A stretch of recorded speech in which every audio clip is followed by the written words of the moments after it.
Yo.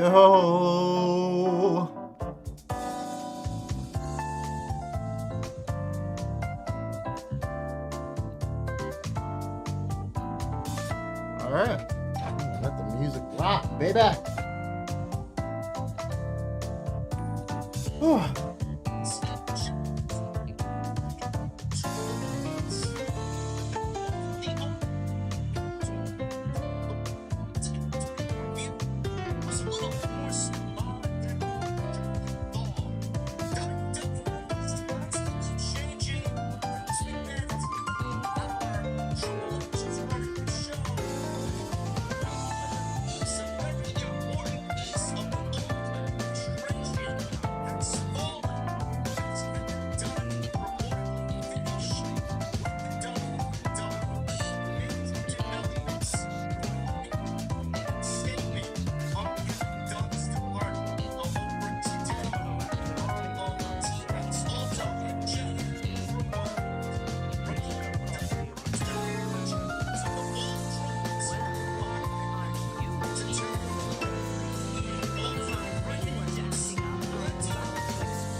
fantastic. Do I want to sit here and scream at the top of the mountaintop? Fuck Kevin Dunn. Sure. The man is done. The ideologies, the power, the decision, the discriminatory aspects of Kevin Dunn all are now gone from the company. He did not want to listen to the new administration because the new administration was going in a different direction. That direction was not run by Vince McMahon.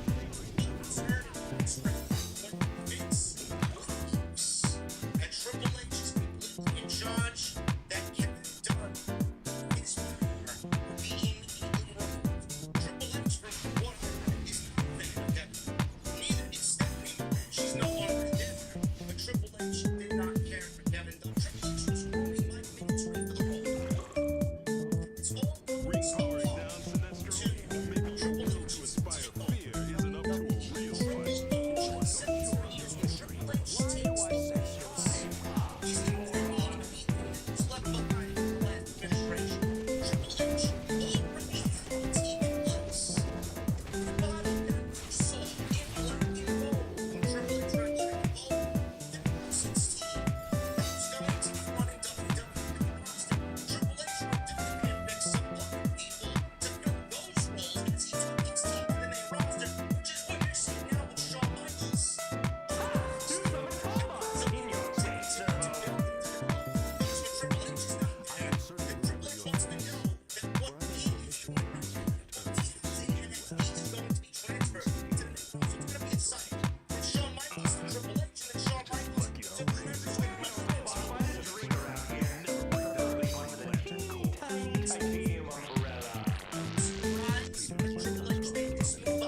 If you are worried about Vince McMahon being in charge, you know he's a part of something, even know when he's not a part of something. It's not that difficult to figure out.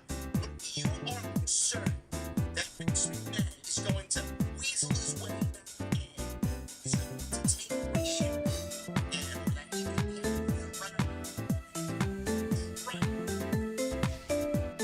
You are Vince being in charge. Don't. It's a big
center trending in the next attempt. He's going to run the Sean Spears is another one. See, no with AEW. And the two sides decided to not renew his deal over the last year and a half. Sparingly, he appeared on AEW television. See Sean Spears going to Impact. If he wants to really make an impact legitimately and kind of resuscitate his career, he's a great pro wrestler. It's a great promo. He's got a great look. I can see him go right to Impact and do what he needs to do. But I also see him, obviously being in the Royal Rumble, he was not really given a fair opportunity in WWE. They let him go before that. It seems a Triple H guy. Triple H was all over him. Steve Ty Dillon was great.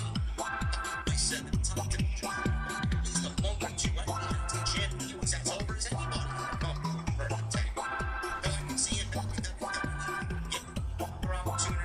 Triple H giving him another opportunity, going right back to Steve. Just like T. Marshall, he is way more valuable than what AEW gave him credit for. So I see him back on national television very soon as well. Camille from NWA. I'm not familiar with her work, but I do know who she is. The longest reigning NWA champion of all time, I believe, one of their biggest stars for years. And Deanna Purrazzo, leaving TNA or Impact. Her contract has expired, and she may actually join WWE. I can see Deanna Purrazzo getting another shot on the Triple H administration in WWE, even though she did not get a fair shake as well in NXT when she was running the show. What it was, but good for her. She made herself into one of the biggest female names in the entire industry. Multi-time championships all over the world. Triple H is going to look at that and say, hey, and she's going to get a major role on national television wherever she goes. I can see her showing up in the Royal Rumble as well and being a part of that mission that Triple H wants to go out there and build in his women's division. And tonight expired after World's End. Tony let him out of his contract early. He put over Miro on Saturday night. And Andrade is expected to finish up with AEW. It's supposed to be up in the spring. And possible dates added on top of that due to injury. But Fightful Select learned this week that Andrade and AEW set to work together, with most expecting it to culminate in World's End. He put over Miro, lost, and he's on his way out. Numerous sources indicated that Andrade made it clear this past Wednesday at Dynamite he no longer wanted to be with the company he was planning on leaving. We're told the situation surrounding Andrade's exit was less than pleasant, with some even saying a major disagreement had unfolded. WWE sources had been told by those close to Andrade that his deal wouldn't be up until at least the spring, but many we spoke to in AEW expected his deal to be up imminently. There were many, both AEW and WWE, that expected him to head back to World Wrestling Entertainment. Fightful was able to learn of internal chatter about a potential return at Day tonight, which Triple H also teased. Triple H did tease a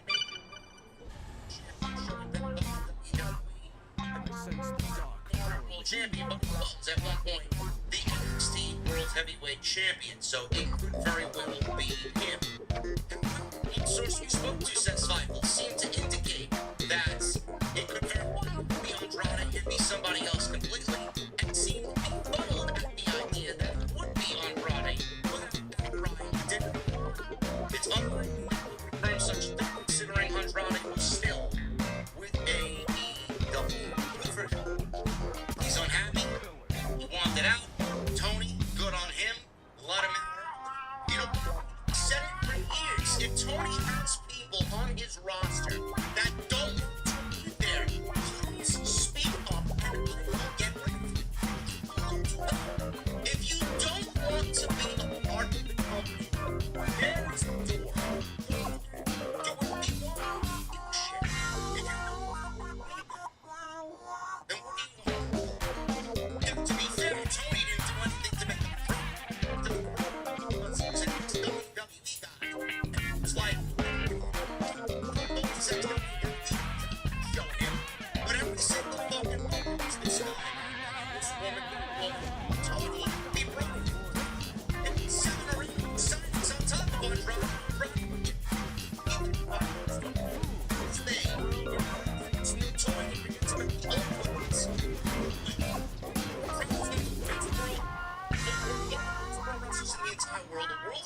arguably world champion Tony inside of a so now let's go. Is this a game changer for WWE? No, it's not. It's not. Drops it. Viewership of product. It's not gonna transcend the business. But what Andrade does is give him yet another major name. One of the best at what he does to solidify Triple H's roster as being one of the best in the entire world. Maybe in WWE history with the talent that he's collected and the talent that he's operating. Where does he fit? Does he fit on Monday Night Raw? No, he doesn't. Do you know where he fits? On SmackDown. Do you know what I would do with Andrade? Santos has his new group, whether that's going to be a Legado 2.1 or maybe Santos. Then we have Angel Garza and Roberto Carrillo. What happened to Santos' old man? Maybe they join Andrade. Maybe Andrade comes in and starts his own Latino faction. Maybe with Joaquin Wilde and Cruz del Toro, led by Zelina Vega and Andrade, and we get some Latino warfare here. Andrade and Zelina versus Santos post WrestleMania. Sign me the fuck up. Old Legado versus new Legado. How about that? I think that would be a fantastic post WrestleMania feud. Plus with Triple H kind of dabbling in Lucha Libre, he's got a lot of Lucha talent over there, man. Dragon Lee's coming into his own. Santos is over there gonna kill it this year. Angel Garza, Humberto, Cruz del Toro, Joaquin Wilde, Rey Mysterio, Dominic Mysterio. See him. Andrade's gonna be fun. Andrade's gonna be treated much better in WWE than he was in AEW. Plus, his wife works for SmackDown. It's a no-brainer. It's an absolute no-brainer. And shame on Tony Khan for now saying after a great Continental Classic, oh yeah, we Andrade and Bryan. He would have made him a Bryan as soon as he came in. And he didn't do anything. He didn't do it. So I don't really feel bad for Tony Khan. And Bryan's gonna be fine in WWE. And JF was from the AEW roster page at 12 midnights, January 1, 2024. Jim has been talking about the end of his contract in the bidding war of 2024 and the possibility of him making the jump to WWE. Not yet. What his contract's happened since, but many people are under the belief that he secretly resigned with AEW last year. Again, no one reported that. What is to be believed by several in the industry. And JF is expected to take time off to heal with his injuries after losing the AEW World title to Samoa Joe at World's End. After the match, Adam Cole revealed himself to be the devil that seemingly kicked off their feud that begin. Both men are cleared to wrestle again later this year. Tony on MJF's contract status at the World's End post-show press conference. Now, MJF is expected to have time off. Michael spoke to immediately following World's End said that they expect MJF to be off TV for a while, immediately, if not almost immediately. MJF has sustained a level of injury the title reign focus wanted to see it through. As MJF is often influential in his own creative, there's always a chance he could insist on an absence not happening, but it is expected internally. MJF has long said that his AEW contract is up at the start of 2024. He's not told anyone different, but WWE sources have claimed that they've not had conversations with him, though there was interest as recently as of a year ago. No shit.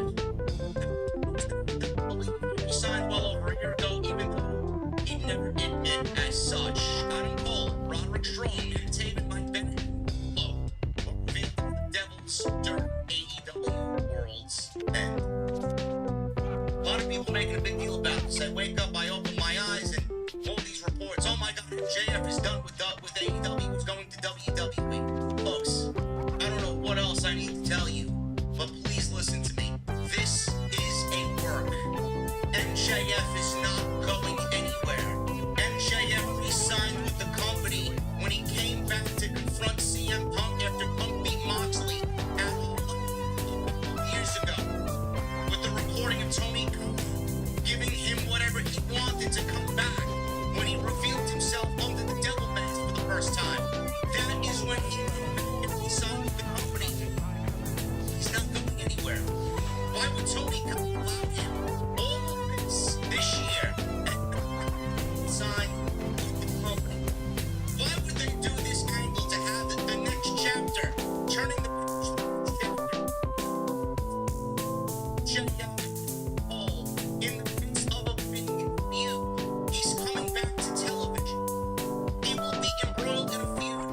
shows in the entire year in 2024.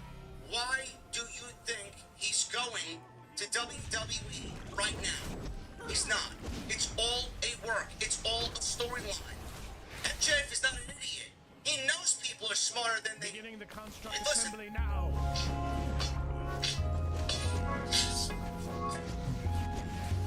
Hello? I know you might have work on. Tombot runs on legs. Hashtag servo sucks.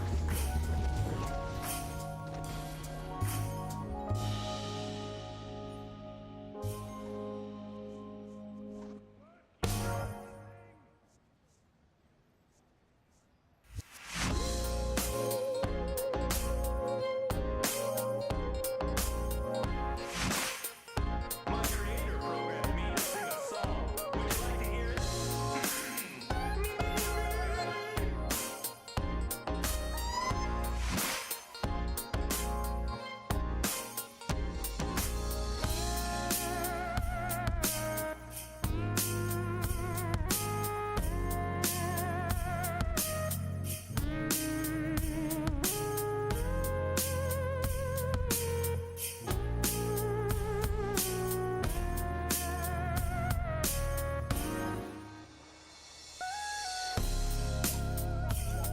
It's a great thing. Was there MJF fatigue? Yeah. For me, personally, both of us can see that being the case. Him going away, him healing up, getting what needs to get fixed. All about to be face, seeking revenge for the World Championship is going to be good for him. He has to torch the Samoa Joe. He deserves it after all these years of busting his ass. All these years of missed opportunity where WWE gave him such a run. Tony Khan did, MJF, giving back to Samoa Joe, it's a beautiful thing. But MJF being off television is going to be good for him. It's going to be good for AEW. As long as we get Paul and his boys giving us a true, real, legit explanation as to why they did what they did and what their mission statement is now on Wednesday. We'll be fine. Hopefully the injuries are not going to keep him for most of the year. He's pretty banged up. Hopefully they revealed him to be the devil. Hopefully he doesn't have too much more time to go to get back to television. It's not as serious as AEW put him. And everything will come back full circle, and AEW will be off and running with this storyline, which I'm excited to see play. MJF being off television is a good thing, but he's not going anywhere. He's signed for at least, I don't want to make any quotes where people were wrong with him. I mean, he's there for at least another 5 years. At least another 5 years. Will he be with WWE? By the end of these 5 years, MJF will be more valuable. MJF will have done everything AEW. There will be nothing more for him to come. He will have wrestled everybody and done everything. And best of this and best of that. He will go down as the greatest AEW athlete that they ever.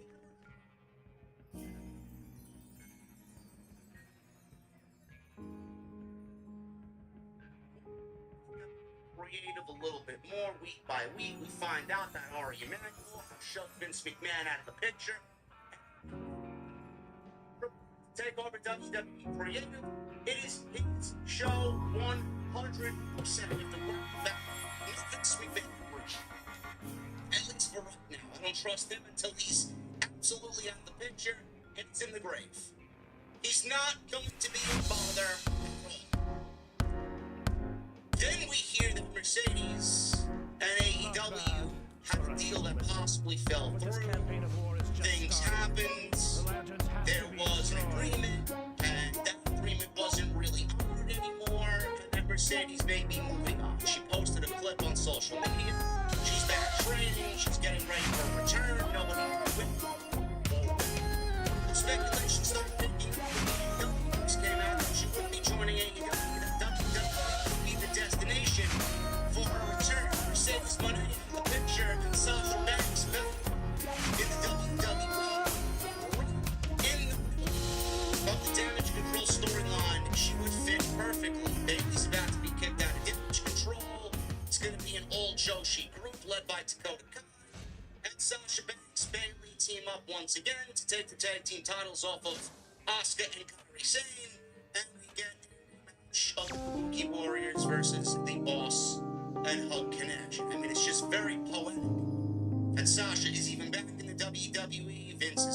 Triple H is there, and she'd be right back into the mix of the women's tag team titles.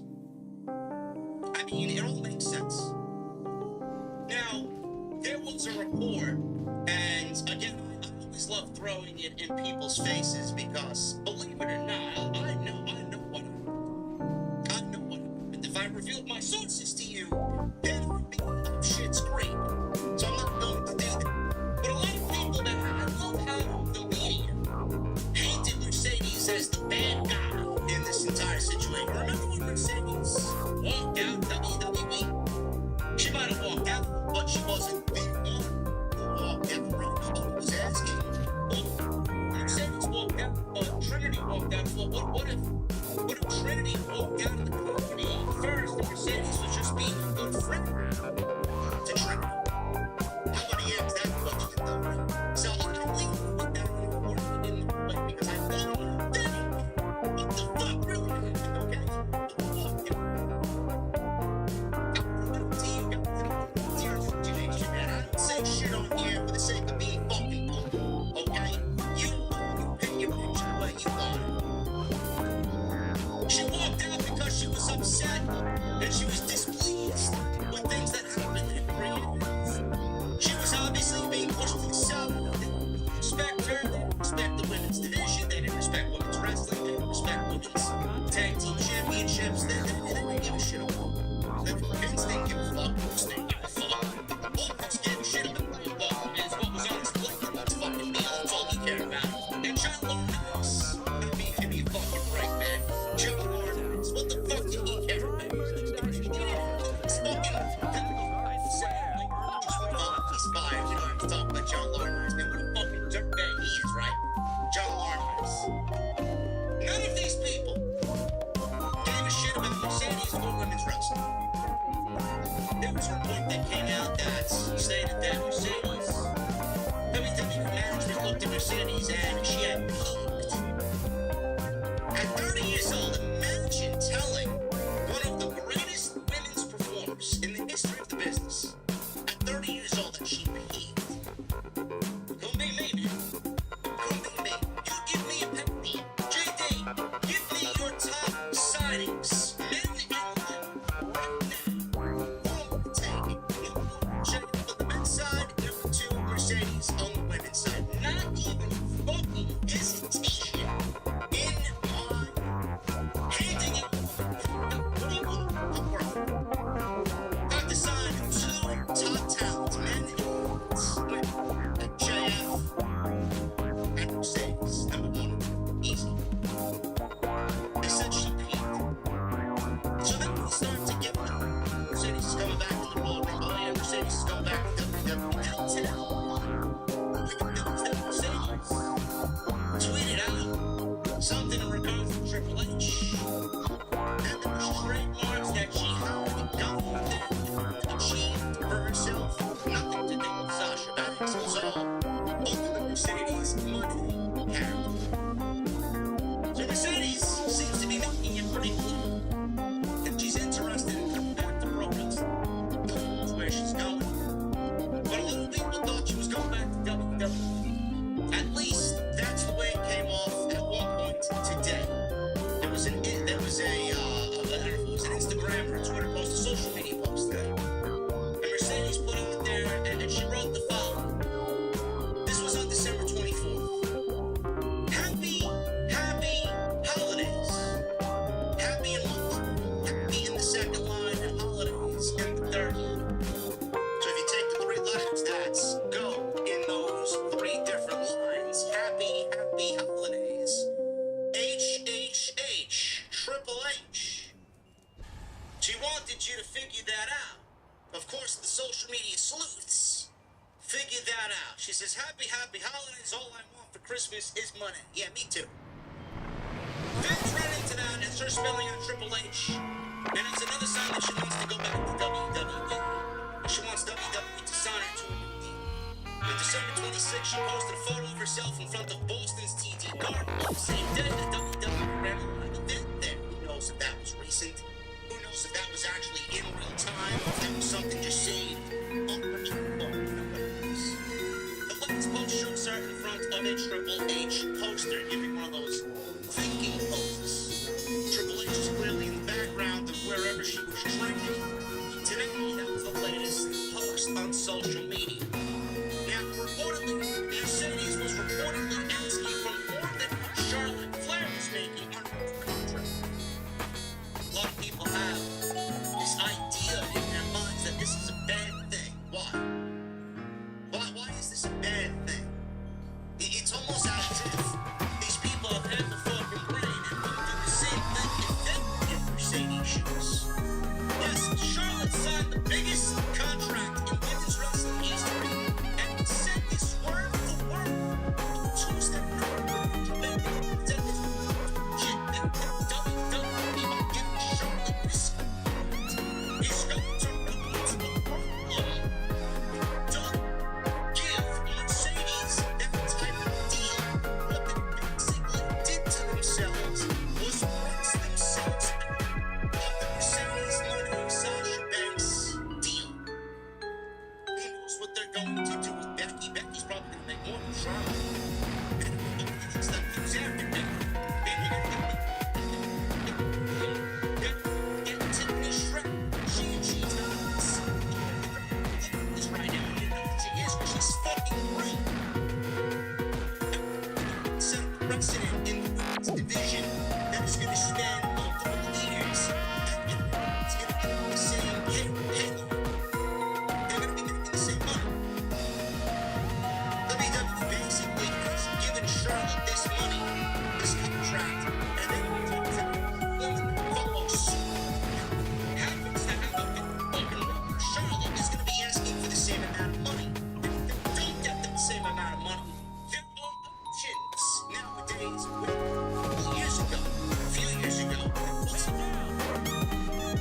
Money's not a right for Tony Khan. It's not. Tony Khan's got a fucking head. So WWE priced themselves out of understanding this money situation. A lot of people tend to think that, oh, Mercedes is not. She's not with that money. How dare she ask for that money? Sorry, if Mercedes isn't going to stand up for herself and demand what she thinks she's worth, who the fuck is going to do that for? Look for these fucking people on social media to come to me and tell me exactly what Charlotte Flair has done to get that type of money. What has he done to get that type of contract? She's been loyal to the company. She's loyal to the company. Fantastic. But if you want to go and base Charlotte on the amount of money she's making, Charlotte's not even worth fucking 75% of what she's making. What's she done? You mean to tell me you can't give Charlotte and Sasha, Mercedes, the same amount of money? I mean, these women came up together through the NXT developmental system. They're 2/4 of the horsewomen. They're 2/4 of the women's revolution. As far as I'm concerned, without Sasha Banks, women's wrestling in North America isn't what it is today. Can't really put a price on that. And if you do, it's worth much more than what Charlotte Flair has done. Well, let's end this discussion right now. You want a fucking hot take? Get a geek who's watching it that don't like it and post it on social media. Give a shit. Or let me hear the fucking people that say, shit, these senses. Yeah, sure thing. Yeah, clip this one. Charlotte Flair is overrated. Hey, Charlotte Flair, I want you to come to me and tell me something that Charlotte has done that has been so exquisite or so great that everybody jumps on the bandwagon. Charlotte Flair is the greatest athlete in WWE history. I'm sorry. Charlotte is only there because her father has lobbied for her for the last 8 years. Or however long she's been on the WWE payroll. Well, what is it with the Charlotte Flair narrative? It's almost as if they upset Charlotte Flair. It's not all that's wrong in the world.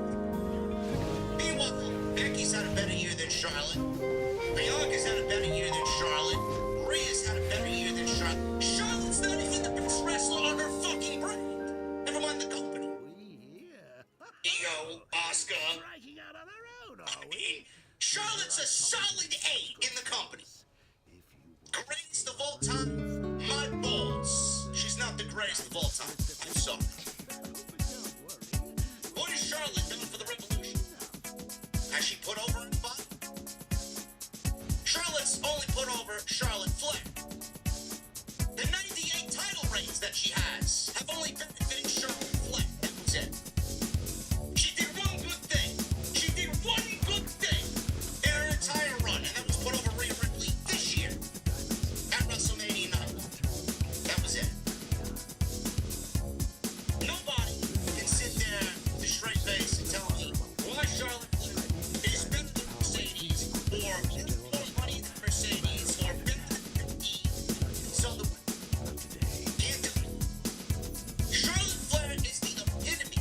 She is the definition of boring. I don't know what you're Nobody likes Charlotte. Nobody wants to see Charlotte on television. If Charlotte disappeared for 12 months, you wouldn't have really happened. Why? Because there are other women that people want to see more than Charlotte. Mercedes is one of them. Mercedes walks into a home. If Mercedes and Charlotte walked into a room, who would gravitate towards more? Mercedes or Charlotte? It's the bigger star. Mercedes comes off with the bigger star. Mercedes has more upside. You know, people on social media, it's not real. No shit. No shit. But social media for Mercedes, social media following that eclipses what? 6 million people between Instagram and Twitter alone. See Charlotte Flair getting that type of reaction on social media. Charlotte's not Hollywood. Mercedes is. Mercedes is more marketable. Charlotte is not. Mercedes is worth her fucking contract, or whatever she expects to be, just based on her social media following. I'm sorry, I don't see where Charlotte is more valuable than Mercedes. Let's end that discussion right there. Now, if I'm Mercedes, see for the type of money Charlotte Flair takes for who is getting those people in her bed. She's worth what she thinks she's worth. You go get your fucking money. WWE's not gonna give you that money. We don't know what Charlotte is making. But Charlotte should not be making Mercedes. And people will say it's another little looks at Mercedes walked into the company. You don't fucking know that. You don't know. It's to say that Trinity didn't walk into the company. Mercedes was only following because she had every fucking reason to want to walk out as they should. One. Charlotte Flair didn't walk out of the company, and people are gonna hang out over Mercedes' head for walking out of the company. You know what? I fucking love the fact that she walked out of the company, but she walked out of Vince. If Vince wasn't dead, she's not walking out on Triple H. She's not walking out on H. She's not walking out on Regal. She's not walking out on who else is in the fucking managerial realm. She's not walking out. She walked out on Vince. She walked out on Monster. She walked out on John Leonard Jones. That's what she walked out on. Blame her for walking out. I look at that as the ultimate fucking respect, to be quite honest. Because how many people before her did it? Nobody. And nobody had the balls to do so. So yes, I firmly stand with Mercedes and Trinity for that fact, who did the impossible and walked out of WWE.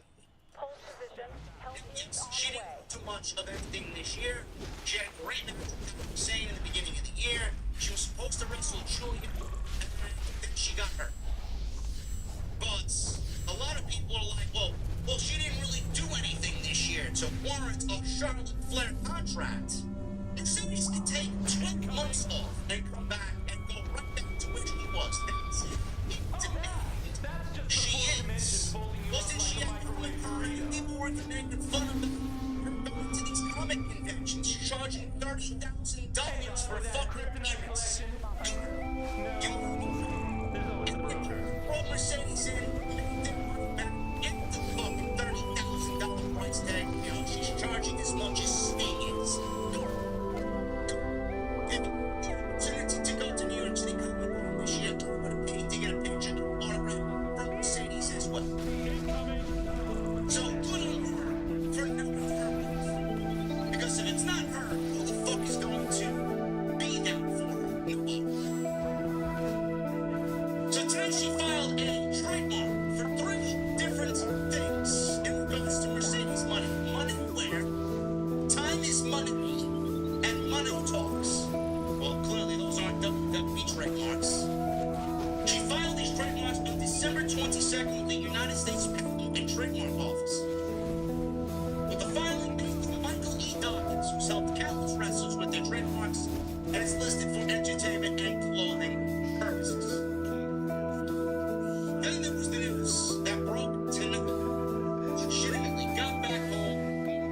Ray Gala.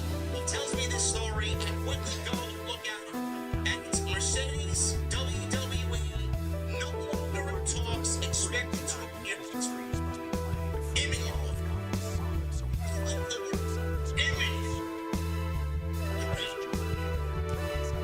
Top free agent Mercedes money.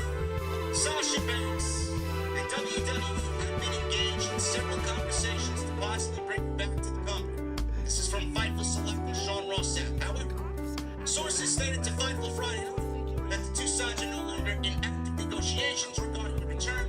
The two sides have recently been engaged in conversations about a return, possibly at the Royal Rumble, which would be. We're told the dialogue was friendly, the back and forth failed to progress, and WWE sources claim that their side walked as a result of it. Another source within the company believed that she would end up appearing elsewhere imminently, but didn't state where. AEW is the World's End show on Saturday night. New Japan Wrestle Kingdom next week, and TNA is rebranding from Hard to Kill in 2 weeks. As of August, Fightful was told that there was a working plan for Mercedes to come and work with AEW.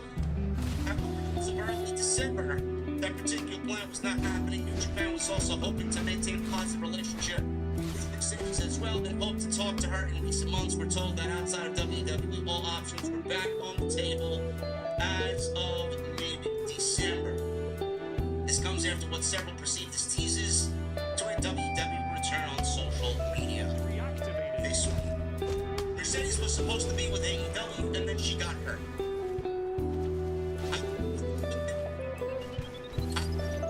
Things went wrong, but clearly she. And listen, I'm not getting this from anybody. I'm not. Any sources?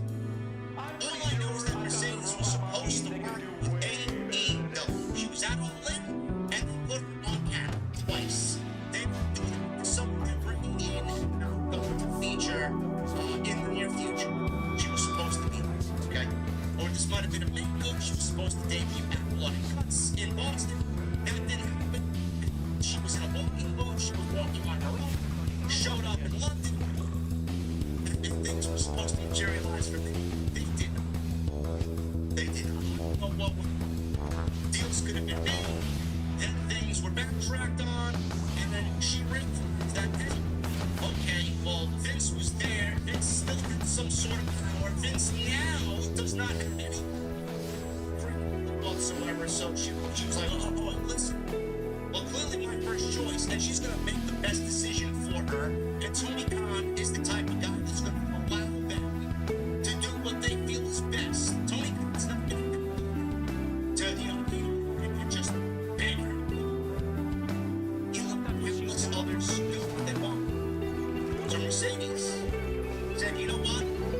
Paul is in charge. I want to see what he has to say first because my heart is there. I don't want to be there with Vince. I don't want to be there with him there. Paul's now in charge. I want to see what he has to offer. I want to see if they match the money that and request. They clearly did not. They clearly did not. And now things are back on the table for one of two companies, AEW or Impact, which right now AEW, if I'm Tony Khan and WWE fumbled the bag here, I'm giving this woman whatever the fuck she wants. Impact. Scott D'Amore is out here making claims that he signed the biggest free agent in Impact TNA history. And people laughed at me when I said, well, that's probably impossibly Mercedes. And listen, it's in the realm of possibility that Mercedes would work with Impact. And that works there. Because Impact just signed a new deal or streaming rights deal with Endeavor. Endeavor owns WWE. So if Mercedes is working with Impact, she's basically got a big toe in the WWE pool because Endeavor owns WWE. And now they're in Impact as well. Again, I don't know the logistics there. But to say that Impact is out of the running, I don't think people realize how much money Impact has to throw around. They're going all in on this TNA relaunch. I mean, they offered makeup money.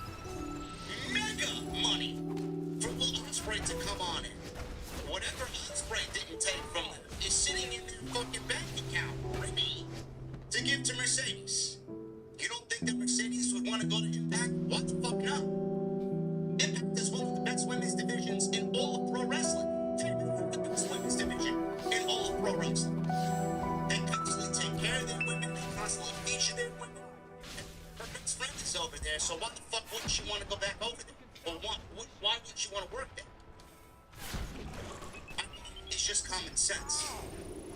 I'm not saying that she is there, but imminently can mean 2 weeks at Hard to Kill, or imminently could mean tomorrow, no longer than in SoCal Coliseum. All I know is if I'm Tony Khan, I'm giving that woman the bag, big time. I'm giving her all the money, whatever she wants. Now, I'm a little quick to say this, because a lot of people, she's trolling. She's possibly trying to lead the scent away from WWE because she signed with WWE and she doesn't want all the smart fans to know. So she's giving clues to lead you away from what really is happening. But let's get this straight. Mercedes McCourt is a very private person. You don't know when she's injured, how badly she's injured. She doesn't say a fucking thing. Nobody in her camp says a fucking thing about what she's up to. She just keeps everything very low-key and good for her. She don't blend into the fucking bullshit. Could she be trolling? Could she be leading people away? Sure. The WWE, they said, Triple H said that the CM Punk situation didn't really come back into play. Things had fallen apart. And they didn't really come into play until maybe a week before he showed up at Survivor Series. It's not like things are bad after we can't get better later. I mean, we have a whole fucking month before we get to the Royal Rumble. Things could clearly be worked out. And it's public knowledge. Who's to say that they don't go back and talk? Could she be trolling? Sure she can. She could absolutely be trolling. Do I think it's a troll? You gotta understand Mercedes. Mercedes is gonna make her money. She's gonna sell merch. She's gonna do her contract signing or her meet her contract signings. She's gonna make her money via her contract wherever she goes. She's going to make her money. She's in Hollywood. Mercedes right now knows that her work is so much more than pro wrestling. Is WWE going to allow her to wrestle and then do everything else she wants to do? I don't know, it's a different administration, but what they will not allow her to do. Will they allow her to go to Hollywood? Will they take 6 months off to go film a new movie? I don't know. With WWE, the business and on the road 300 days a year, they're probably going to want Mercedes in that division doing what she did before she walked away. She's not going to be able to work New Japan. And she's going to have to go back there. She's second place to Charlotte Flair. And by the time she gets through with everything and everybody gets their contract situated, she'll probably end up being third place behind Becky and Charlotte. How can you blame Mercedes for not wanting to be third place in WWE? Does that look and feel like a third place woman to you? No, that woman thinks she's number one, and she should be number one and treated like a number one. Here's another nugget of information for you. Does WWE need Sasha Banks? How many times I heard people telling me that WWE needs Sasha? No, they don't. No, they want Sasha. They want Sasha so that she doesn't go to the competition. Triple H wants Sasha because he put a lot into Sasha Banks and he loves that woman and wants her back. He knows that Vince and the old administration fucked him. He doesn't want him, doesn't want Mercedes to go to Tony Khan. But do they need Mercedes? No, they don't. Representative Stratton tomorrow on the main roster, and they won't need Mercedes. They won't. WWE created to lighting the world on fire. Maybe potentially they might not Mercedes because Charlotte's gonna be in the next time.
been out there years ago that we really had no kind of a basis for involving Kylie Ray's exit from AEW.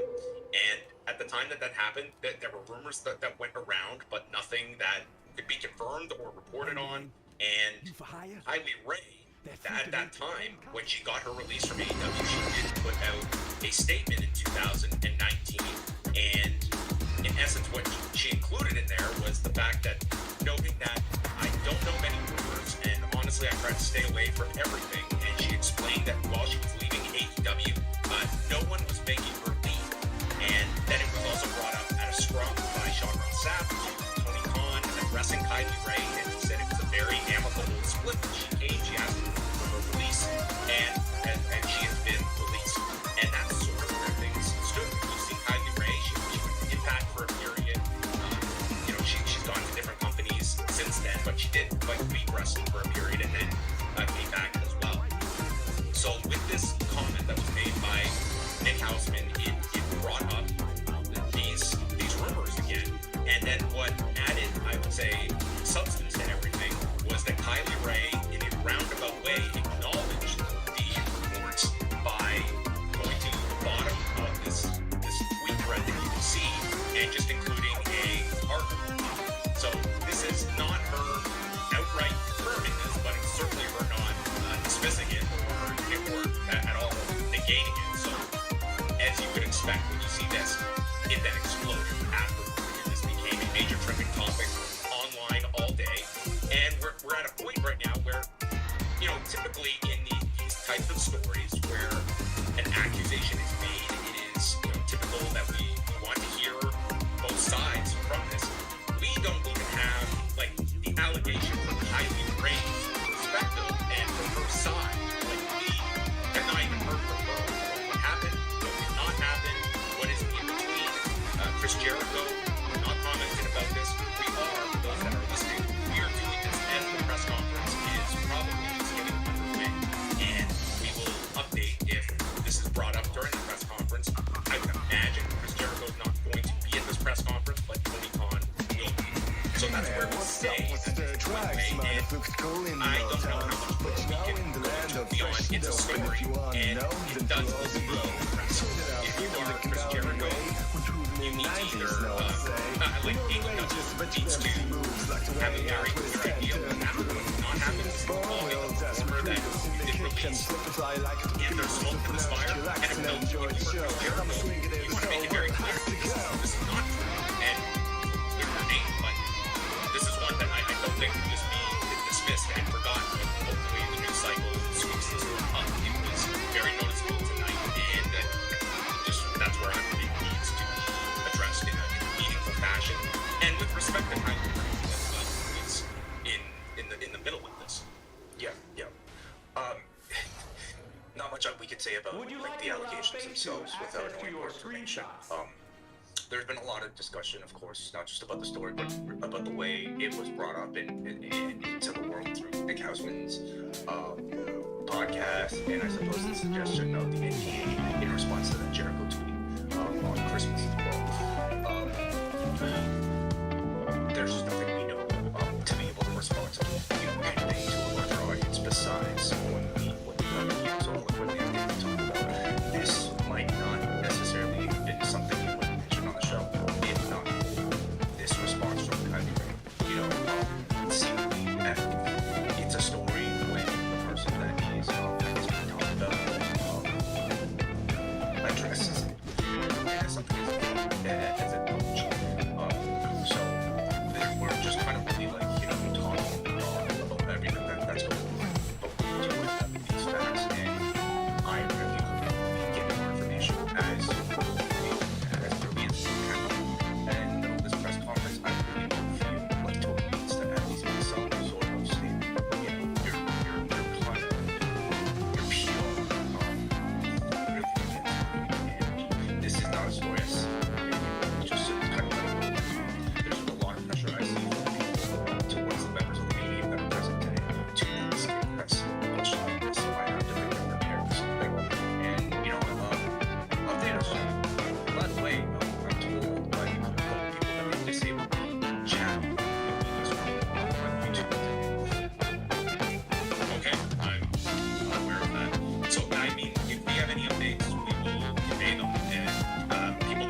to presenting them here this story, and it did affect the match in terms of their involvement in the match.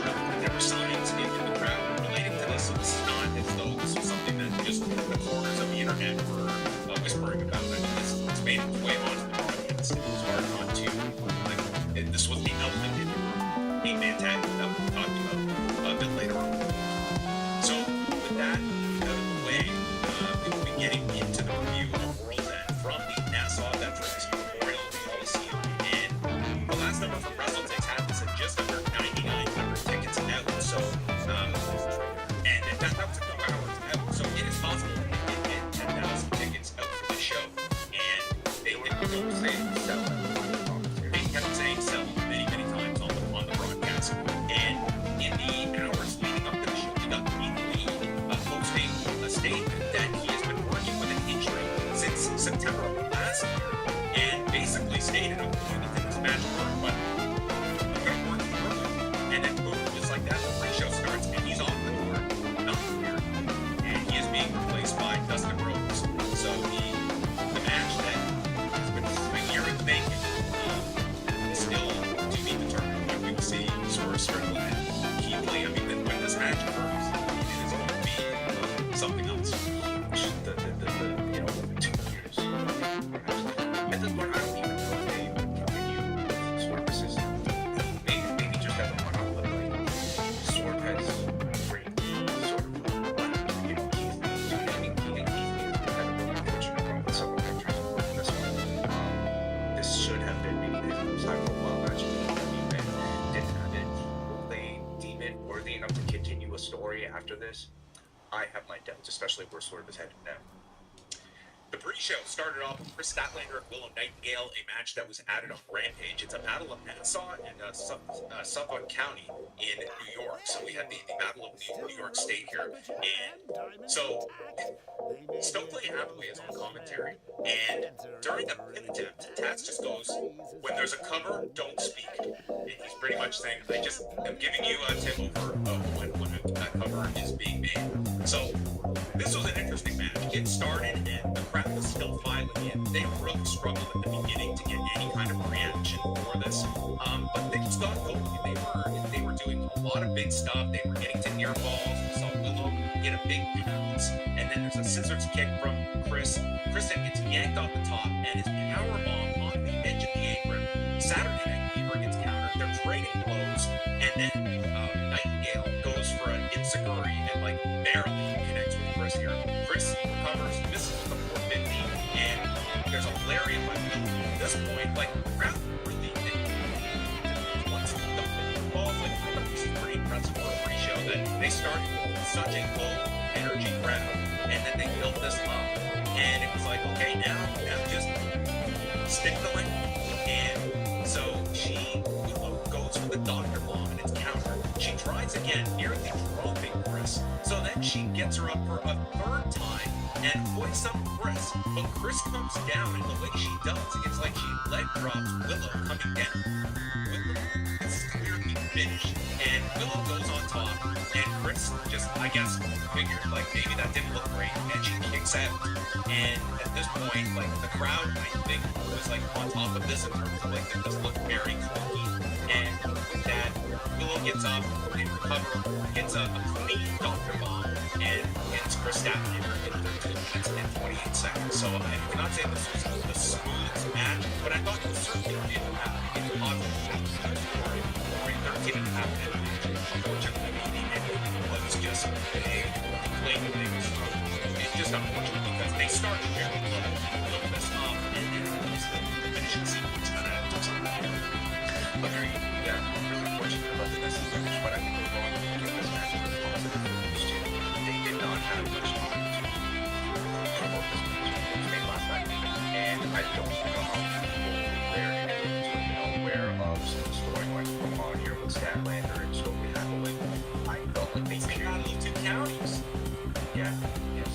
I feel like they clearly got over based on their game report for 95% of this match. I thought it was good, 2 heavy hitters, no breaks at all, just so Corey went very impressive.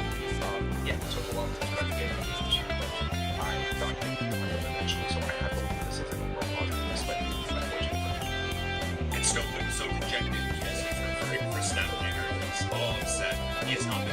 since they canceled Mark. I like Mark. I didn't watch Mark as a kid. Yeah, so I mean, interesting to think though, like where they might be having also in stat line. This is 2 losses in a row for stat line after losing to 19 months. And has she done all she can? That's right. That's been months. This is rough. So I mean, has she done all she can as a baby face? Are they considering giving her it's a baby face against her? She won the dark side of the study. Yeah, sure.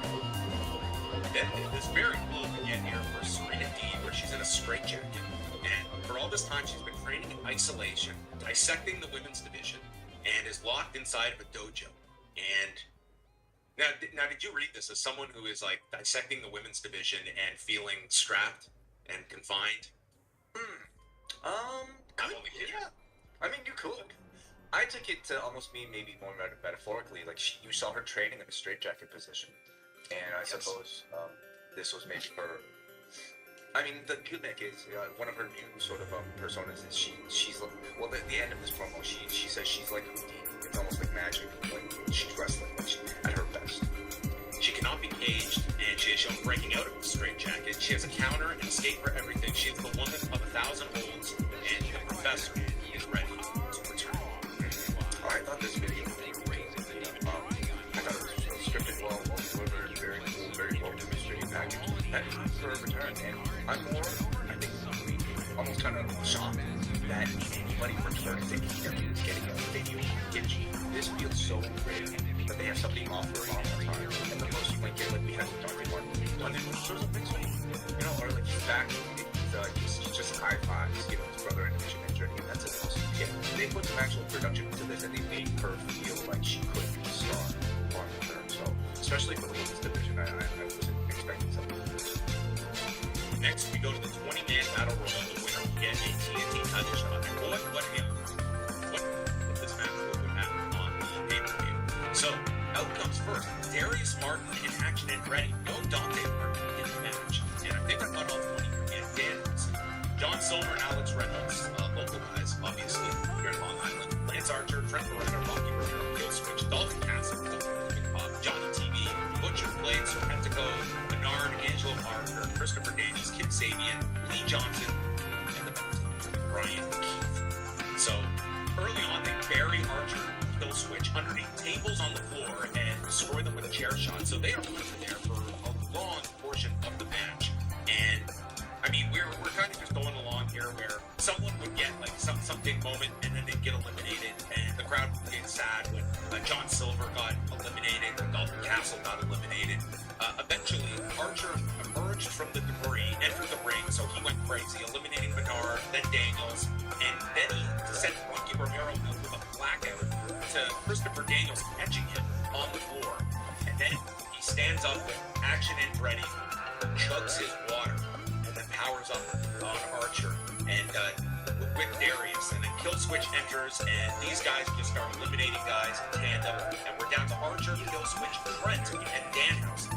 So Trent stops the blackout to Danhausen. They double team, sending Archer out. The two hug, and then Trent turns on Danhausen, throwing him out, and we're down to Trent and Kill Switch, and Trent is getting the better of him with these sliding knees. They end up on the edge of the apron, and they keep fighting until Kill Switch elbows him and wins the match at 13:49, getting the contract for the TNT title shot.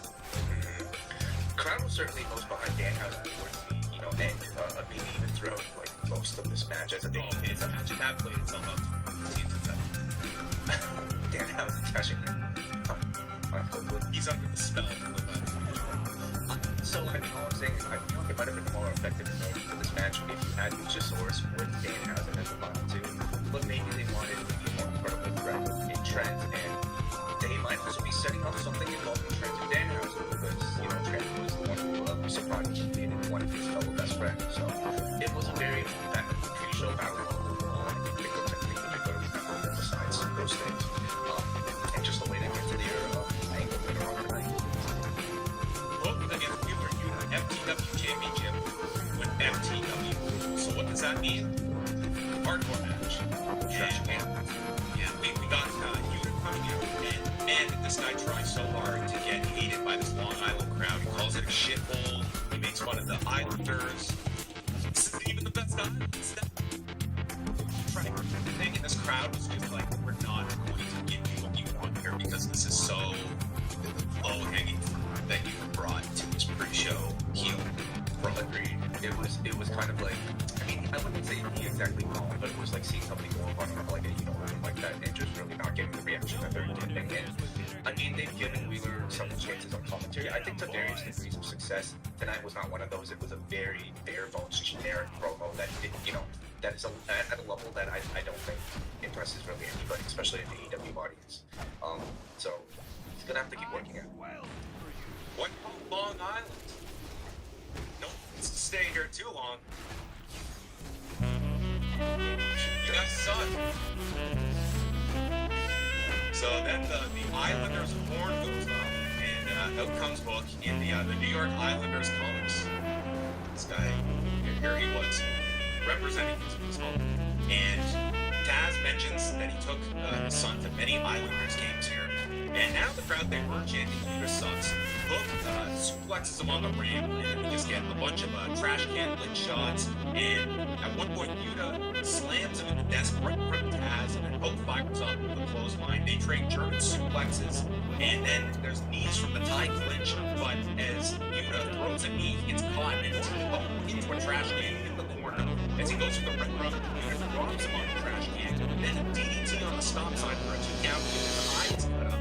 And then Yuta gets a 2-up forward, has the equalizer, a hockey stick, and it snaps when he uses it, and he loses the broken part of the hockey stick to assist the red rum. And Yuta taps out in 10 minutes and 17 seconds. Book is still the FTW champion. Good match with hometown crowd. You know, Hook certainly felt like a big deal. You know, they really played up, I mean, the Islanders colors, of course. So this was like a significant match for him.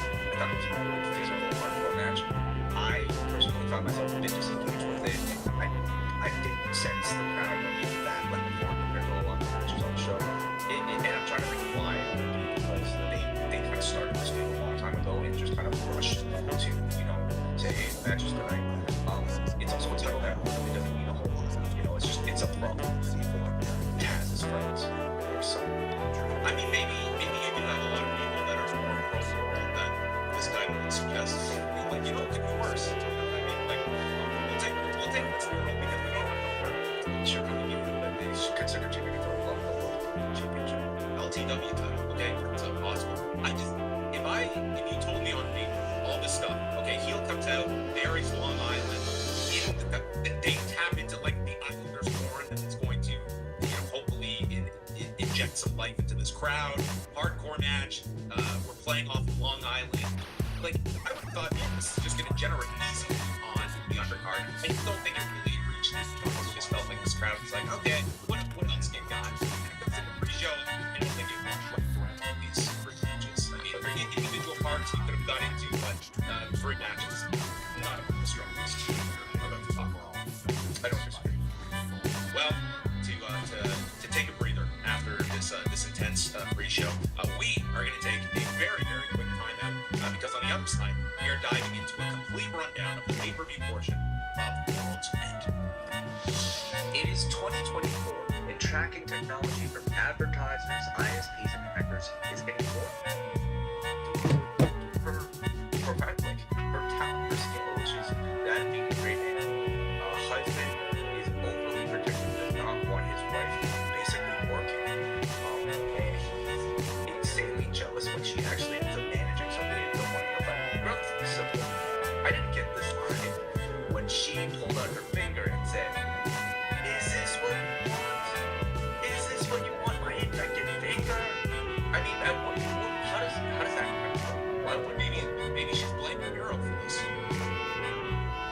But she picked it off of a splinter in the back. Was it a splinter that Miro placed, or was it just the idea of like a workplace accident and Miro like on one workstation? This was his plan to keep her at home? Put a splinter in her finger? Maybe, yeah. Well, maybe that's what CJ suggested. Well, Miro is just throwing this guy around, and I mean they're working hard, but there's not a lot of heat for this. Mainly because I don't think they quite understand like the dynamics of this either, or they're just not interested. So it's super awkward because I think Miro's a heel. I think. What, chauvinist who wants his wife not to work and stay at home? That's babyface material. I really don't know. I think he was the babyface in this match. But Andrade, definitely the babyface. Like all throughout the Continental Classic, I thought he played babyface. Now CJ, on the other hand, felt incredibly heelish tonight. So I don't know what I was supposed to think, and I don't know the crowd unfortunately. Well, Andrade leaps into a kick, and then Miro signals for the game over, applies it, but Perry's yelling, not the tap, and he makes it to the rope with his free arm, and after Miro cannot hold on, Miro tells her, cheer for your husband. And then there's another dragon screw to Miro with the ropes, and then Andrade finds the figure eight, Miro reverses, and then Andrade gets the position back into the figure eight when CJ Perry, taking a note of Bailey, reaches in, takes the arms out, so the figure eight gets dismantled, and Andrade is like, what's going on here? And I think the audience was thinking the same thing here, as was Miro, and then there's a thrust kick for a near fall, and then he applies the game over. Miro goes at 15-13, Perry smiling at Miro, blows him a kiss, Miro doesn't know what the hell's going on. It's not like they embrace and leave together, so we still have this bizarre relationship to explore. Still something going on, sure, yeah. Okay, let's talk about the match first. I totally agree with you. It's not like I felt like there was anything wrong or what I actually found it until they, maybe got to some of the storyline stuff with CJ. It's maybe a lacking character the outcome because you maybe don't think that something that Andrade is this one. Not that much to say about it other than the fact that I'm not sad that Andrade and CJ is no longer a thing because those two had chemistry, and I felt that it was incredibly forced from their on screen. And I wonder how involved he really was in the story, other than just being body for CJ to, just to make Miro jealous. Like I wonder if he has Andrade in the story like he was. Well, maybe that.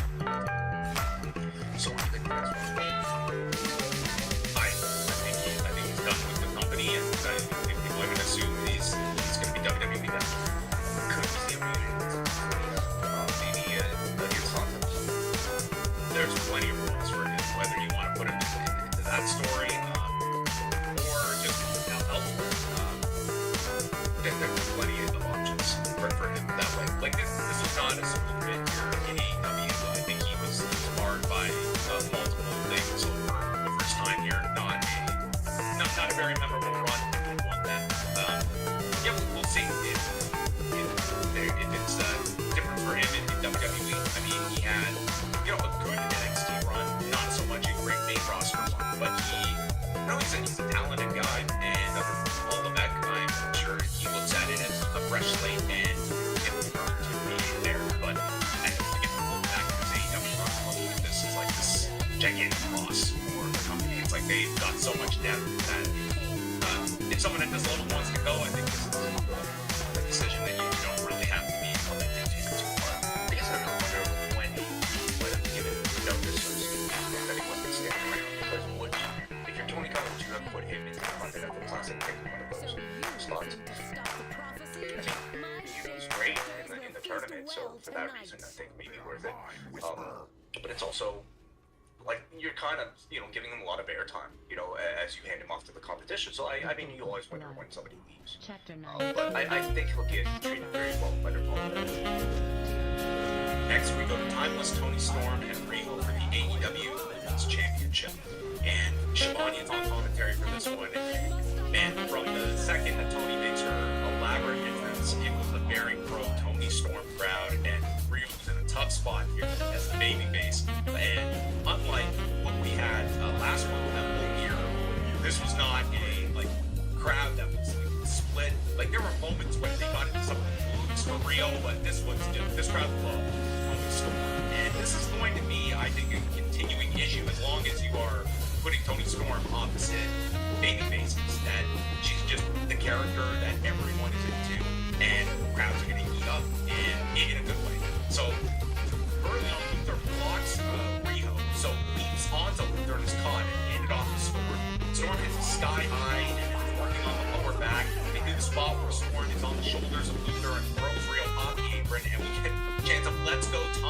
that are just huge.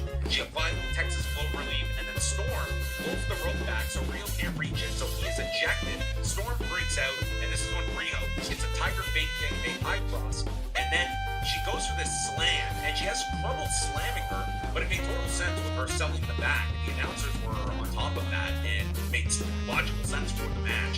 She continues with a high cross to the floor, drags the suplex, but then Storm misses a hip attack, rolls through, hits the Storm Zero, and Rio kicks out. And for this valiant kick out, we get the crowd chanting, Tony, Tony.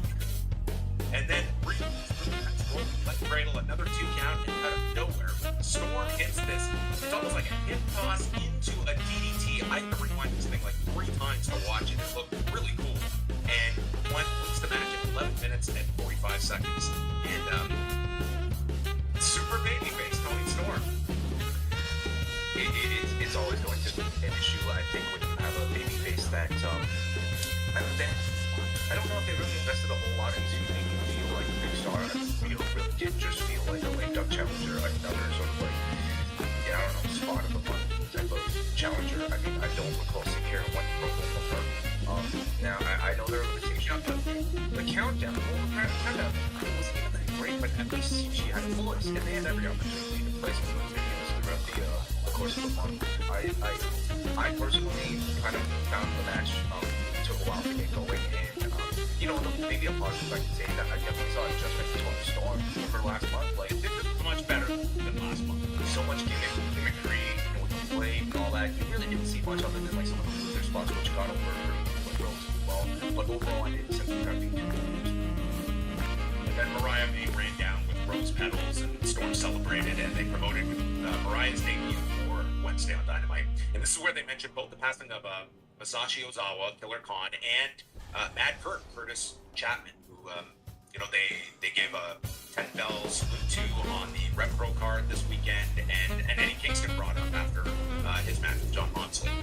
Lexi Nares with Dante Martin, and it leads to him challenging Orange Cassidy for the international title, which will happen this Wednesday. So, to rewind, if you remember the Prudential Center, the first time they were going to run the Prudential Center, it was going to be the first blood and guts until the pandemic started. Okay, that was the big in the Prudential Center. They're going to the Prudential Center on Wednesday, and this is the one match that they have announced so far for Wednesday. Oh, so they haven't been back since. Oh, they've been back several times. I'm just saying, like, for this building, like, the first time they went there, that was how big they saw the Prudential Center being, and here for this one, everybody has to be daunting. But everybody's kind of tied up on this card. It doesn't make sense to have matches before you have results with that, right? Well, it is a very big building, but that's coming up on Wednesday. Swerve Strickland is next, taking on Dustin Rhodes. This is very interesting because Swerve Strickland was among the biggest baby faces on the show. If you want to go and say he was the biggest baby face on the show, it's like he would, like, next to MJF and Eddie Kingston, like, those are the big 3. MJF and Kingston, definitely, yeah, sort of, yeah. So he comes out, it's a superstar reaction. This entire place is chanting Swerve's house, and Dustin Rhodes is jumped by them before the bell begins, and Prince Nana brings out a cinder block, and they stomp Dustin's ankle on the cinder block.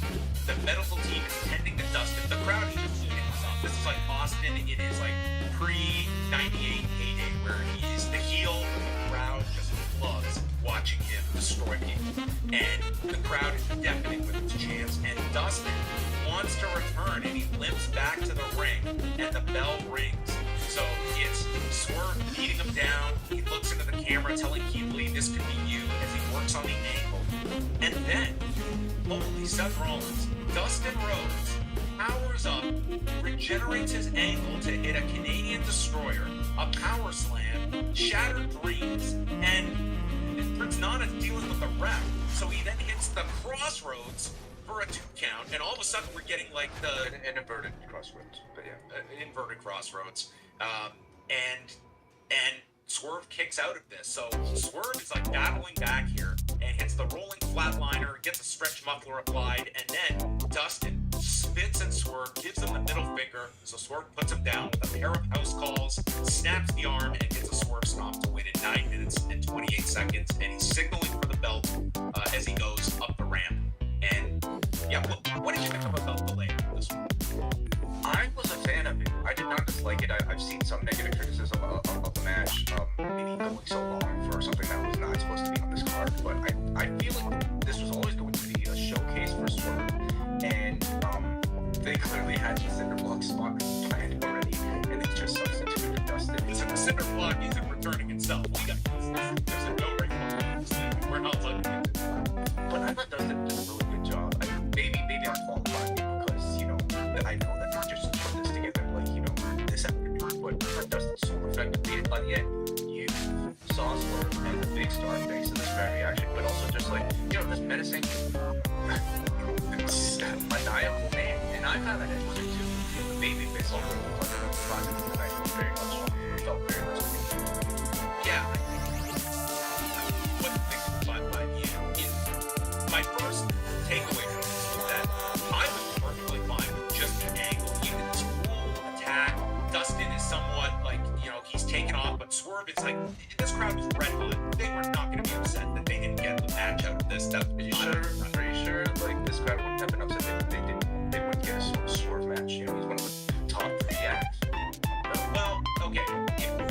If we think that was going to be the issue, they continue the match, and then the way they played it, it's like this is like giving Dustin Rhodes like the heroic comeback that he's going to overcome this injury. And I don't know if part of me was like, does the audience want to? They don't want to get behind Dustin here, but by the end of this whole thing, it's like there's a certain level with Swerve that it's like he is.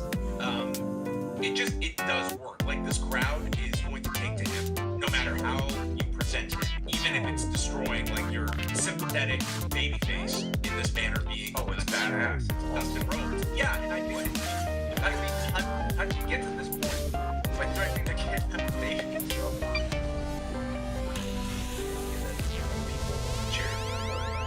so. I mean, the Swerve was like a major positive on this show, and they did have to pivot keenly. But that is going to be sort of your balancing act here. Is that it would seem that like they're going to be feeding him baby faces, and it's kind of similar like a reel where it's like the guy that they're going to be into in all these matches is Swerve, who's like the cool baby face that they want to give this like danger and edge to, and sort of like a heel foundation. Well, John Moxley played that role wonderfully, right? You know, the guy who's kind of sick and can play heel wing tonight, but still be loved by this entire audience. And I think Swerve is certainly at that level as a performer. The layout of the match made a lot of sense to me when I considered that MJF was going to retain the championship by the end of this show. Like, and obviously he all the injury stuff, the contract stuff, I have really no idea what's going on. But clearly they were setting up Swerve versus MJF for the AEW World Championship, and I think in that scenario, a heel Swerve versus a babyface MJF made the most sense. Now I'm not exactly sure what his next program is. Yeah, there would be a big question mark next to that program that people were anticipating, and It still happened. it's still, you know, guys, Keith Lee, we'll get there eventually. Okay, on our time, they're peaking for when? Yeah, 2027. Ricky Starks, Big Bill, Powerhouse Hobbs, and Konosuke Takeshita against Jericho, Guevara, Sting, and Darby Allin. So they gave Jericho individual entrance to come out at the beginning here, and so it comes out to do this, and there's certainly like a predominant amount of the crowd that is singing, but boy was it pronounced when the music ended, and it was like, I'm not going to say it was like the majority of the crowd, but there were a number of words that you could hear mixed with other people finishing the lyrics of the song, and you could tell right from there that there were people that were not happy, were very aware of the news involving Chris Jericho today. I mean, this was probably the most interesting entrance and match I was looking towards at the start of the show, predominantly for reactions to Chris Jericho, because I think there were still a lot of questions. I mean, how many people would have been aware of the story that just broke on the internet hours before this? And I know it's kind of silly to suggest that like the AEW audience isn't on the internet, but there are people that I'm sure are busy today and live and weren't scrolling through Twitter catching up on this before going to the arena tonight. Nonetheless, I feel like we got our answer. There were enough people that were more than aware of what was going on and responded accordingly. It's a very clear way from the layout of this match. They did not pivot from anything. Like this was the match that they were putting out, and really it was to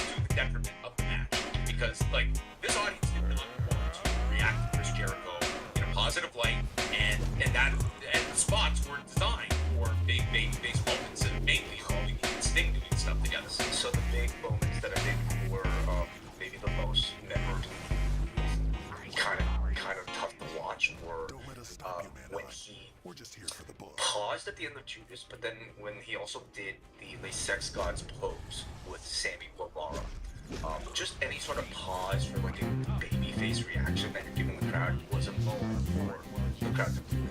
There were two notable signs, pretty much hard camera center. One of them said Jericho away, another said World's NBA, which I'm not entirely sure what it's like. It's supposed to be a pun of. Like, what's Sonic World's what? So, sorry. What is World's NBA supposed to like be a sort of a pun? I think it's just to have the NBA letters in there. Right. How about walls of the NBA? I don't know. There was a sign, Jericho away. There were multiple signs and chants throughout. I mean, there were NBA chants during the match. I mean, they were very easy to hear. And so Jericho's booed when he's tagged in or repeated. World's End. Thank you. World's NBA. Oh, okay. Yeah. So I'm saying. Darby is a co-bred Takeshita, and dude, Takeshita hit this insane thunderbomb off the turnbuckle onto Darby, and then Big Bill and Oz just started swinging Darby, and they throw him halfway across the ring. So the crowd, it was like Sting was like the protective cover in this match because the crowd, they were starting to chanting, "We want Sting." Darby finally makes the chant, and then he's hitting stinger splashes with Starks and Takeshita when Jericho comes in, and they do stereo splashes. This is when the NBA chants begin, and I mean, this dude, Brent, like, was watching this, wasn't sure if, like, Sting had gone down, Aubrey was checking on him, and I went to rewind, I couldn't see anything, but then moments later, he's working with Starks, and he goes for, like, the hot shot to, like, drop Starks' throat on the top rope, and comes up short, and just drops Ricky, like, before the rope, and then, so the match continues from that. That was kind of an awkward moment of the match. There's a flying putter from Guevara, Bill makes the save, and then we get a scorpion death drop by Darby. Takeshita drops Darby on his head, and then it's the death lock is applied when Don Callis enters and Sting lets go, and we get the walls onto Powerhouse Hobbs, and the crowd is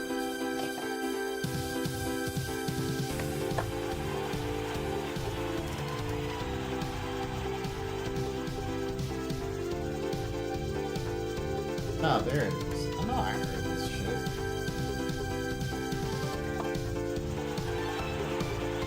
Jericho. Sting drops Takeshita, applies the scorpion deathlock, so Starks is in to stop them, and it's Bill putting out Sting.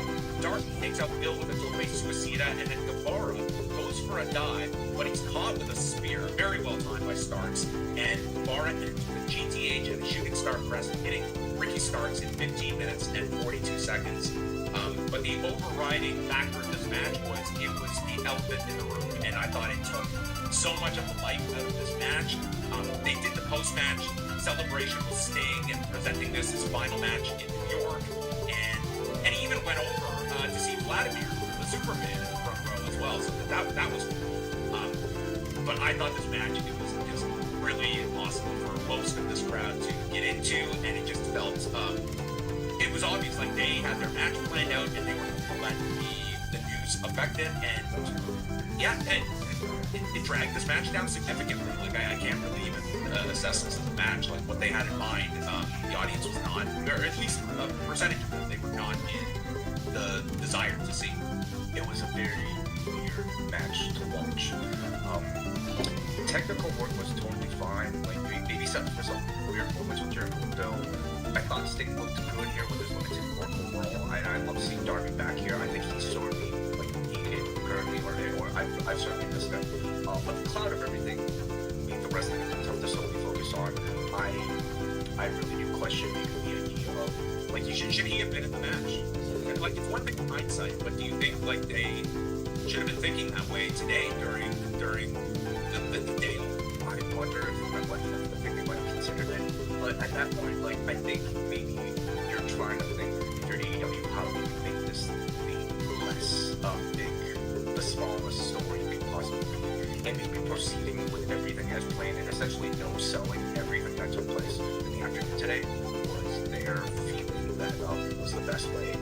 But the crowd I felt was significant. Now I'd love to hear like the people that might not know everything that's going on, whether or not they were able to perceive from this crowd something was off. But even if not, like it's become. I mean, it was a story before that, and I felt like the match tonight just amplified it. So I'm getting, as we speak, I don't know who asked the question, but Tony Khan was asked what has been done to prevent sexual harassment in the past and going forward. And Khan's response was, we have a policy in place. We make sure we do everything we can. We have the best safety record. So I'm just getting these notes in real time. So anything that comes around, we'll see if there's any specific. And he is wearing a wig and glasses that was put upon him as he is answering this very serious question. A very fuzzy hat, courtesy of Tony Stone. Oh, it's a hat. So I believe so. Yes. He says if anything came to light to him, he would take it to the disciplinary committee. Everyone has an open line to him or anyone in the committee.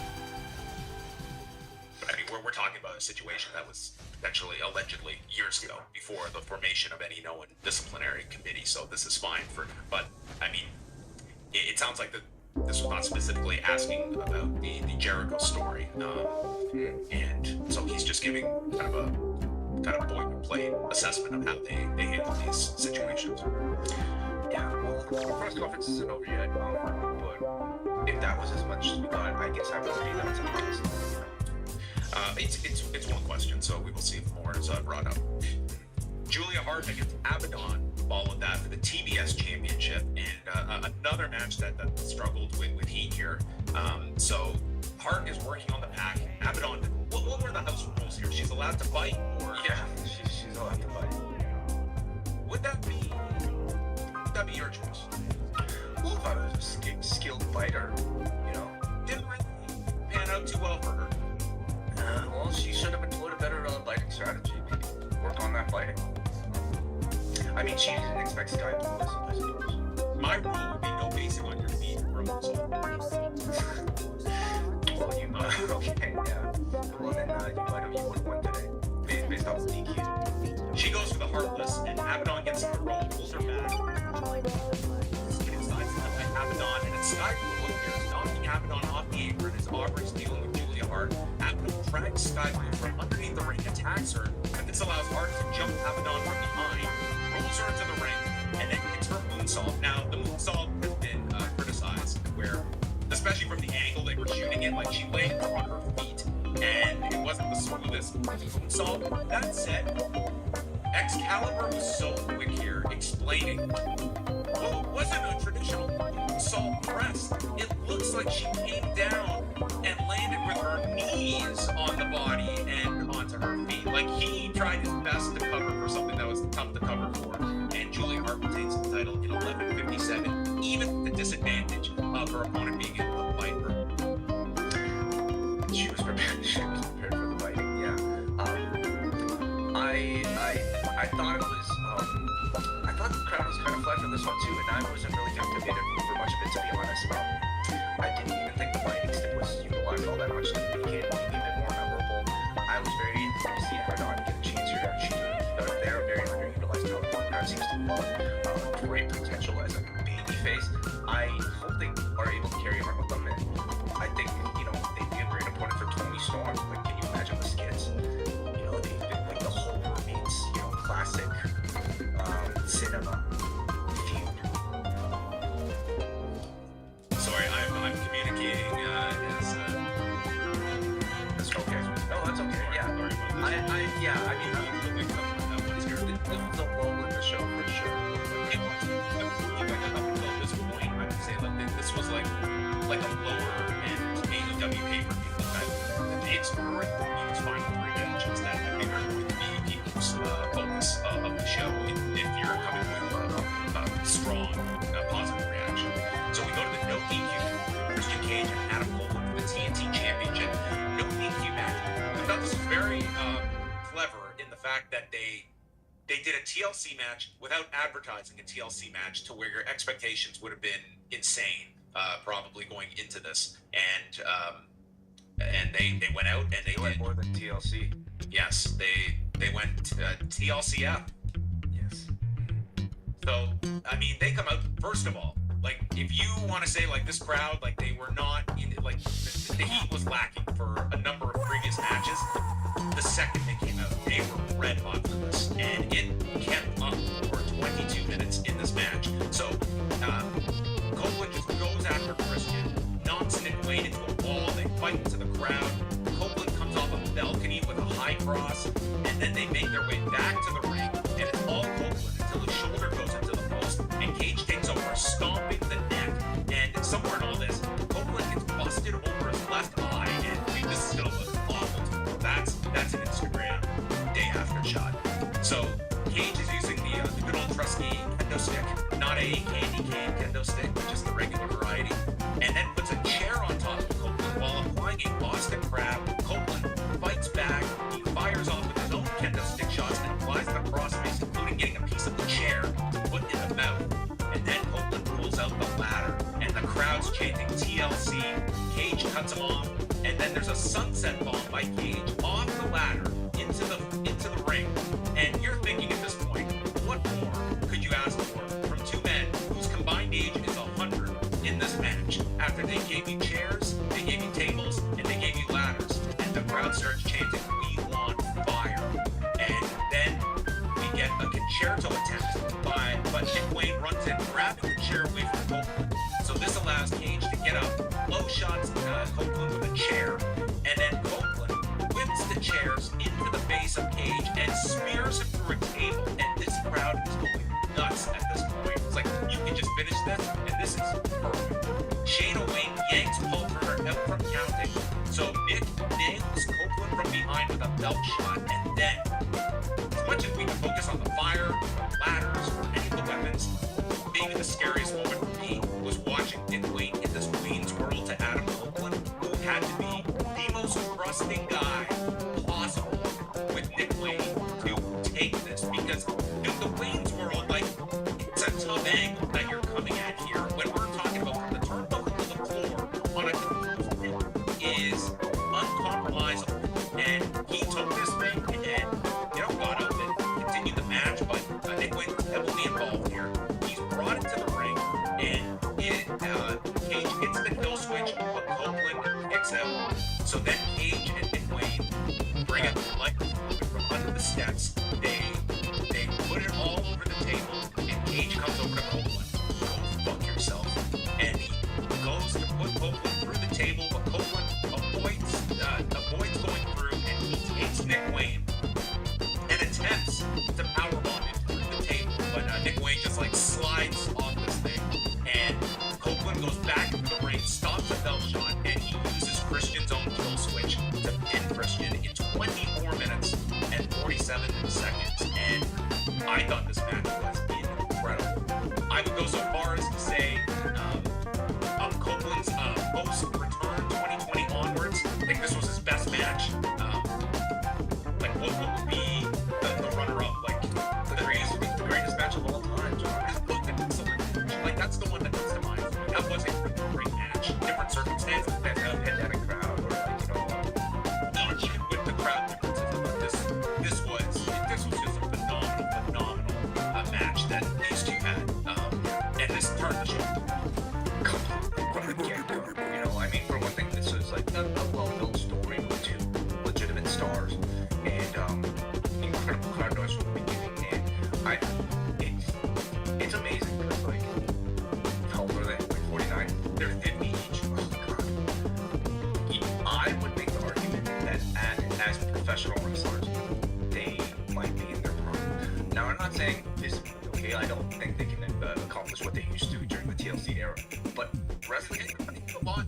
Like, not the crazy stunts of old, but I mean, did a lot, this yeah. was just as compelling of a match in terms of like the smart use of the weapons and trying to get the most out of what they were going to use. where those matches really kind of made their name off of being like some of the most spectacular stunt shows we've seen. Wrestling allows veterans to employ their creativity, their psychology, and their acting ability, which are things that might, for a lot of people, including these two, get better with age. So through those, I think, developments and advancements in both their careers, they're telling some of the best stories of their careers right now. And tonight, like, clearly still enough physically to deliver a match of this quality. So I would very much at least try to suggest the argument that these two are easily, at least tonight, was an example of them doing some of the best work of their entire careers. So this was amazing. Worth noting as well that Ed was wearing his WrestleMania 22 gear, which also contained, of course, a very, very famous table win. Yeah, and I wonder if that were the fire chance of enough people maybe put two and two together there. Because you think about WrestleMania 22, but that's the image you think of. But maybe I'm giving them too much credit there. But this was like a really great match. And as I did joke about 2 years ago, GCW was running the Hammerstein Ballroom, or Nick Wayne picked up the wrestle in the state of New York, and it was fire in the state. That is weird. What changed? I don't know. I would ask the state of New York, but it might be a process to try and find that answer out. This was very ready. Yeah, I saw 10,000. There are different allowances. I don't know. That might in fact be the case. But then Bill Switch is out to attack Adam Cole. He chokes Copeland onto the chair, which is open. And Kill Switch wants to use his contract, which we are suddenly learning has a Money in the Bank profit to it. And Cage demands he give him the contract, and Kill Switch is torn. And then Cage whispers something in his ear, and Kill Switch reluctantly hands over the contract, which Cage signs. As the referee rings the bell, he spears Adam Copeland and then wins back his title in 13 seconds. And I saw a lot of back and forth.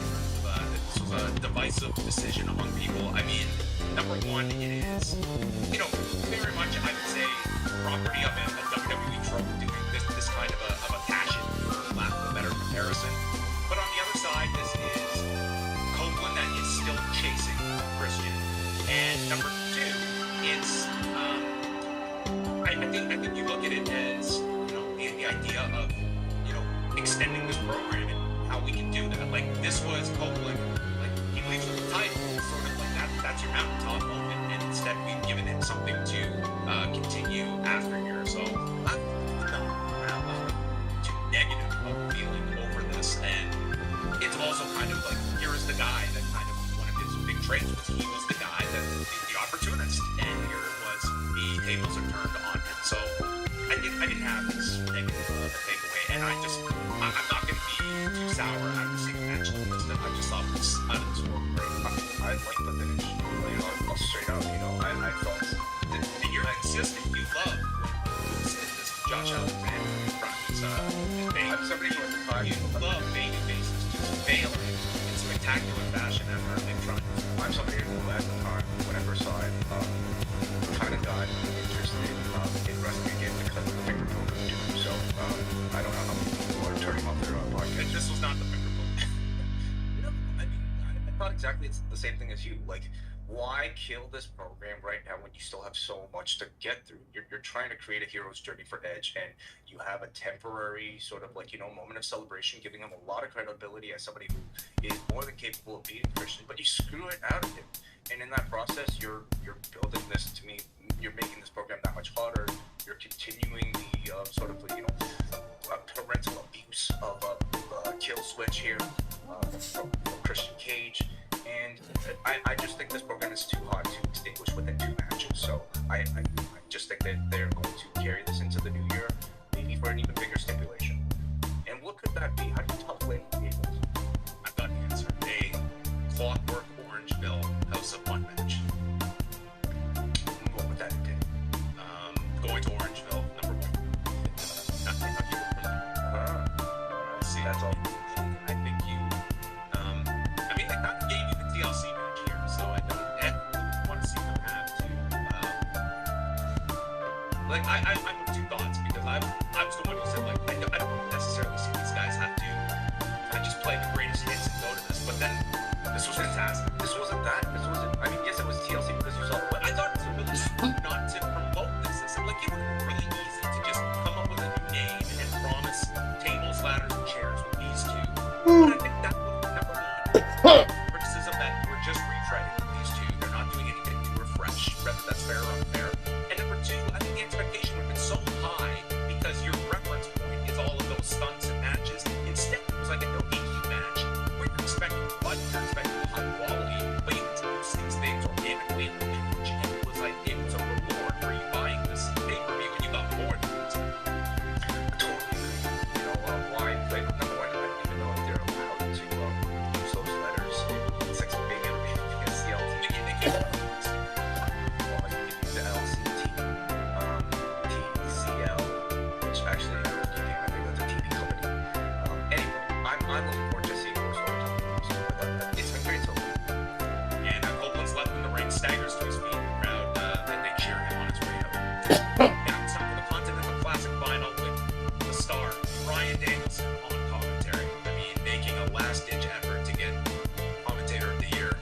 my books here. He was amazing on commentary for this match.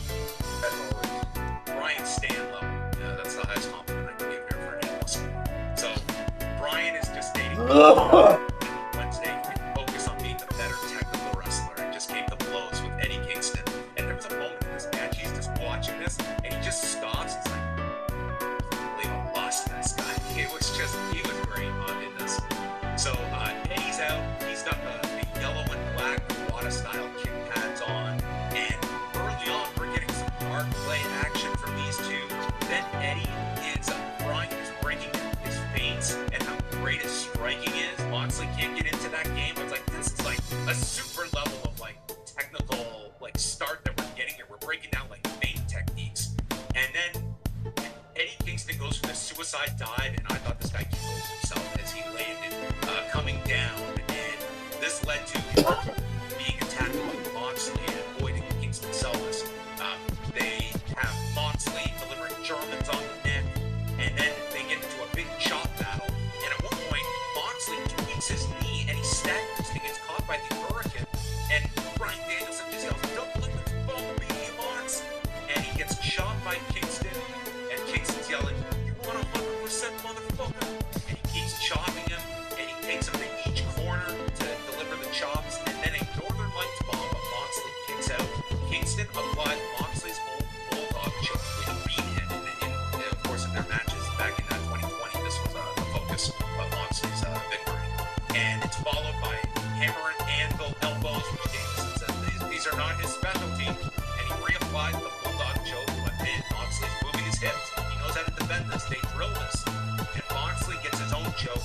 Kingston lunges for the rope, hits another hurricane for a 2 count, and then a Northern Lights bomb. Moxley kicks out again. And they're on all fours, and they trade headbutts, but safe ones. Then slaps, and then as they're just hitting all of these strikes out of nowhere, Moxley gets hit with the home run shot. The hurricane lands, and it just boom hits him on the butt, and he goes down. And Kingston gets the win in 17 minutes and 16 seconds. I love this closing sequence, like where it's just the one big shot at the end that was the straw that broke the camel's back. And this celebration after, I mean, you want to talk about establishing a title and meaning so much. He was just like in tears here as he was presented with this championship, the Continental Crown. And again, he shouts out "Mad Kurt" into the camera, and this was awesome. And it wasn't just a fantastic match; it was a phenomenal presentation from the commentary, the seriousness, the techniques, the strengths, the weaknesses of both. I hope this is almost like a bit of a type of style we see when a big Continental Crown match takes place. Like it is sort of more focused on this. I watched this, I'm like, this is everything they need to be aiming for. I just thought this was phenomenal. Like I might still lean Danielson and Kingston this week as my favorite match of the tournament, but in terms of like everything involved, like I don't think you could have done better than this. I just thought they did a tremendous job. You can't ask for much more than this for the final of the tournament. I thought they more than stuck this landing. I mean, it was already a match that was heavily anticipated, but they delivered that in some. When this entire tournament began and when they announced this new Triple Crown, I like many were very skeptical. But now that we've seen the end, I mean, not only was it held by I think a serious presentation that at the time, like when they announced it, felt almost like a direct sort of answer for the criticisms of the Devil storyline and just a lot of more sports entertainment like angles. And it's arguably saved the last month or so of AEW's sort of like reception. So thankfully they have this as a guiding light for next year because I would have been very scared if there was not a Continental Classic this year and were we be expecting more of than what we have enjoyed. But it's also the fact that you have not just a tournament, but a tournament directly attached to one of the most beloved wrestlers in the entire world, in Eddie Kingston. And the idea and the meaning behind Triple Crown meaning so much more to him because he grew up idolizing, the people who have won this championship, and to at least give what feels like a bit of a sort of, North American version of that. It means that much more to him, and I thought they nailed it with the final. Having Eddie be the one to face his best friends and longtime rivals finally beating Box. All in all, I think great storytelling on top of great wrestling as well. I don't think there was anyone that was going to be able to sell this accomplishment better than Eddie Kingston, who does not even need a microphone to convey those emotions. And this was a tremendous post-match as well. So, great. And it's going to be this. It's going to work to continue to work New Japan, maybe the occasional ROH show, and whatever continent, every continent. I mean, this guy should be one of your top baby faces on AEW. Like, that should be his role. And then the two hugged afterwards as well. That was a cool moment. And one of their best pay-per-view moments, and one that did not involve a countdown timer. The exploding barbed wire. Yeah. Man, I mean, it's the same way I think about Mega and Jared Moxley. Sorry, Mega Moxley name. Like, you're right, yeah. So, Orange Cassidy, Dante is on Dynamite, and then the FTR House of Black match that's been built up for weeks will be on Collision next Saturday. Tag match. That takes us to MJF and Samoa Joe for the AEW Championship, and there's this big Long Island-centric video for MJF with all of these people. I mean, they just made this guy. Like, let's nominate this guy as like the next mayor-elect of Lakeview. So he comes out, and plenty of creative pro performers and students in this video as well. And MJF comes out to a hero's response, and he points to the entrance, and here to surprise us, Adam Cole coming out on crutches. So MJF avoids a muscle buster early on, and he's selling his shoulder, and that's the whole focus of this match for Samoa Joe. Multiple times, MJF calls for this kangaroo kick, and there was no way Joe was taking this kangaroo kick. He stopped him at every chance, slingshot him over the top, and MJF with his one shoulder felt he had the recuperative ability of Dustin Rhodes. Went for to skin the cat here, and Joe just nailed him upside down, booted him to the floor, and then he hits MJF with a muscle buster on the edge of the apron, with Cole looking horrified at this. MJF fights back with one arm. He thumbs Joe in the eye, tries to lift him, but he collapses, and then manages a heat seeker, tries for another. Joe lifts him, and it's turned into a sunset flip roll up. He goes for the salt of the earth, but can't fully apply it, so Joe reverses on to apply the Fujiwara armbar. MJF gets out, and they run into Bryce Remsburg in the corner, and dude, it was like a collective from this crowd. Like, they knew we're not getting the Continental Classic final booking-wise here, but Bryce goes on. Everybody knew the chemistry was going to happen. yes. So MJF is smiling at this because he then hits a low blow and lifts up Joe, marches to the center of the ring, and he hits this dude with the F5. And there he is down on the center. Cole is rallying MJF. He gets on top. Bryce recovers, and Joe kicks out. And as MJF gets the ring, Cole is stumbling in his jacket looking for this dynamite ring. Hands it off to MJF, but he's caught the coquina clutch. MJF does the Bret Hart kick off the turnbuckle, lands on top. But Joe transitions back to the coquina, and MJF is going out. One arm goes down, second arm goes down, and then they pull the arm up for the third time, and the arm goes down. It's just like the baby face blast to the three arms going down. That's great. And Joe wins the title in 17 minutes and 53 seconds. About as clean a way as you could. And I don't want to say that I would telegraph this all year, but we all know that his mom was there in attendance in his hometown. Lost. This is the first. And Samoa Joe is your world champion. Before we get to the post-match, your thoughts on this match? I do not think this was a great slam, which I thought was a hell of a match. Maybe you're going to be right. I feel like they're different enough that I don't know if it's that direct of a comparison for one thing that for a little bit of gym and with that shoulder out. I thought very well in the entire match. I thought he was insane for this entire thing. I also felt it was oddly to see MJF perched up in the corner as the match was about to begin and cracking a genuine smile. You know, it almost like a great character, just kind of absorbing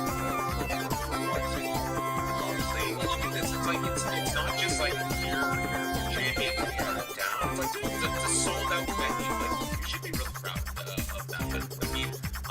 like here now you claim, you know, I headlined Wembley with 80,000 paid, and I'm sure it's almost as much the fact that you're in Long Island and you didn't do like a bad number like coming in. Like it'd be, you know, disappointing if you came in here and toned down to like 6,000-7,000, but they got a lot of tickets.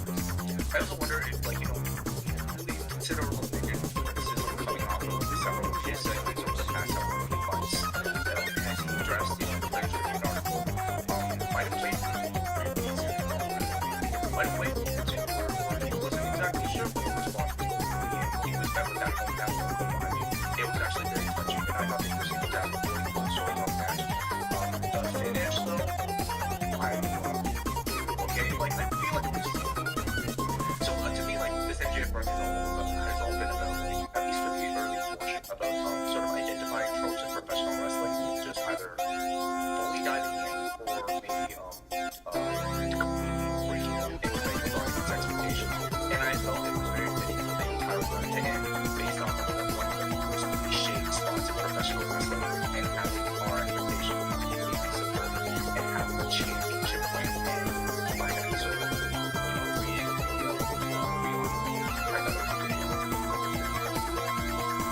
So Adam Cole gets into the ring, the whole crowd is using bullshit, and the Devil's Mask men surround the ring, and they go to attack Max. They pull aside Adam Cole, they're holding him down, and Cole is saying, "Hit me!" And Max saying, "Don't you hit him, you hit me!"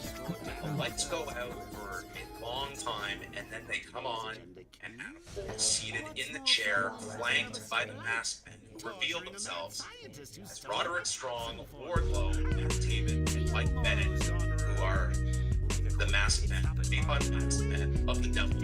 Adam Cole, and Max is heartbroken as he sees Adam Cole, and they jump him, they attack him. Wardlow powerbombs Max, and the announcers are in shock as the show goes off the air. The Devil revealed.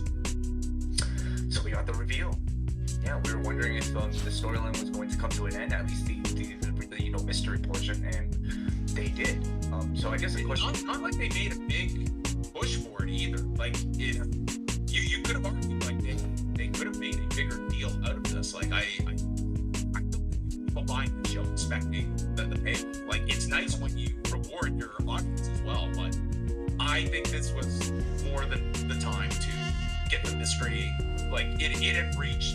I think for some they were never on board with it, and at least now we're going to the next chapter where hopefully we can get away from some of the more cartoonish aspects of it to a more proper feud, and as well, I mean, there's going to be lots of like story here with MJF, and you're probably going to see quite the blurring of the lines here of what is going on, what is not, his injuries, and I would say at the very least he probably should disappear for some time until we see his response. Like I would not expect him to be back on Wednesday, for instance. Like he should disappear and lead to people's speculation on what is going on with him, and then go from there.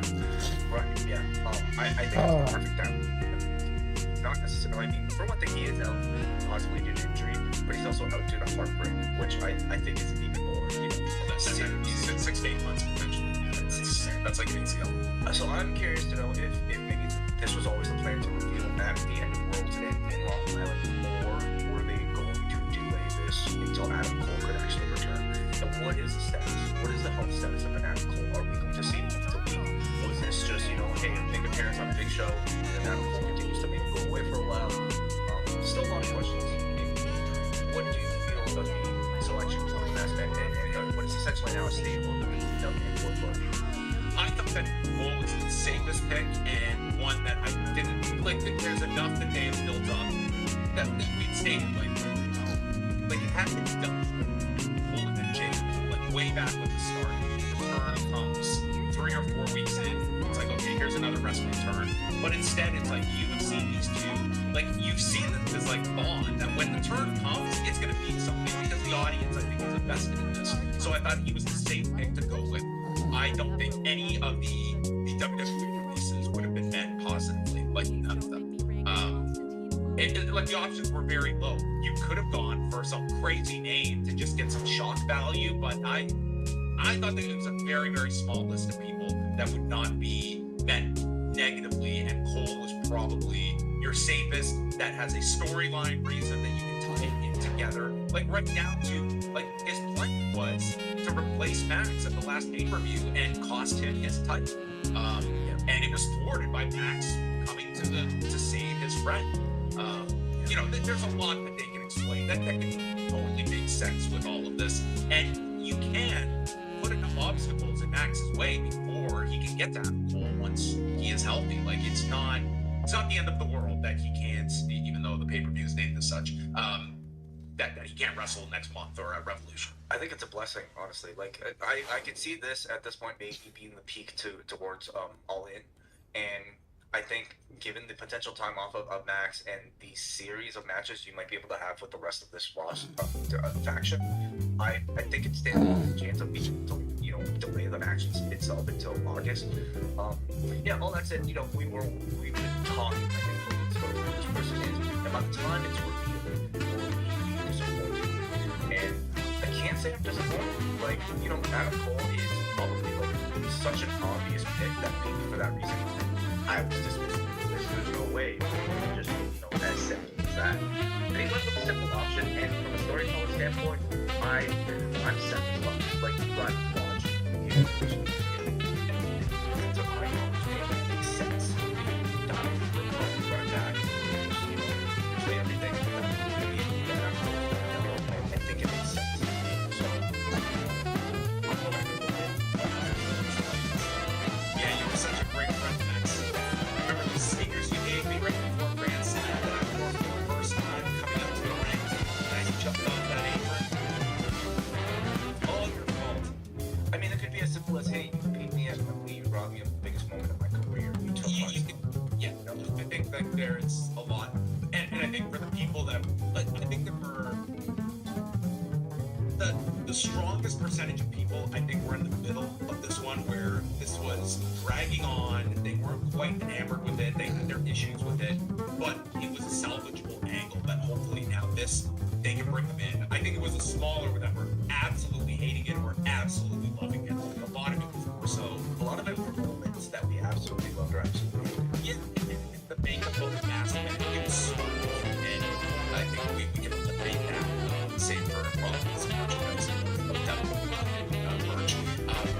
The solos, the version of 25 is beginning now. So keep the most, but that was World's End that I think was totally off the back of the last three matches. That I would say the key stuff. I have a really hard time.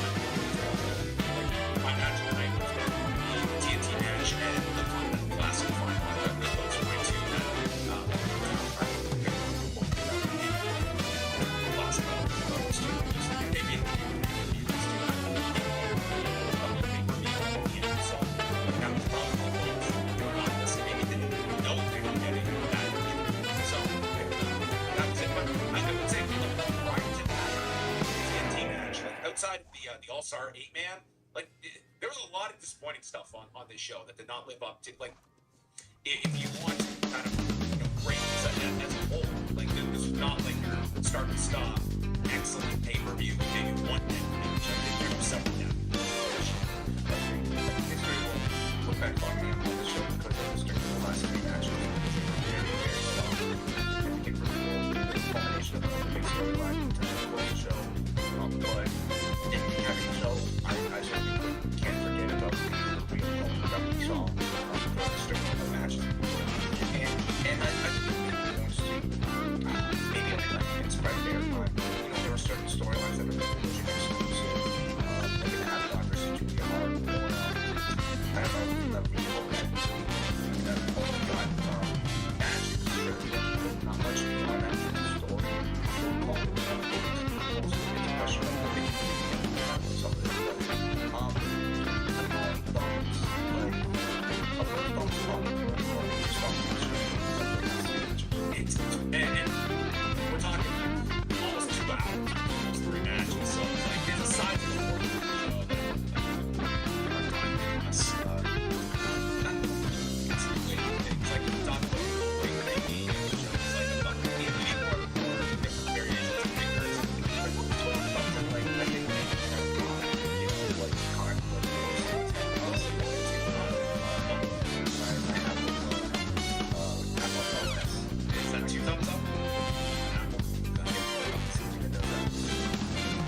crossroads that New Japan is at with you guys in a few days. But as I think tonight's show proved, AEW is also a company that's very much at a crossroads.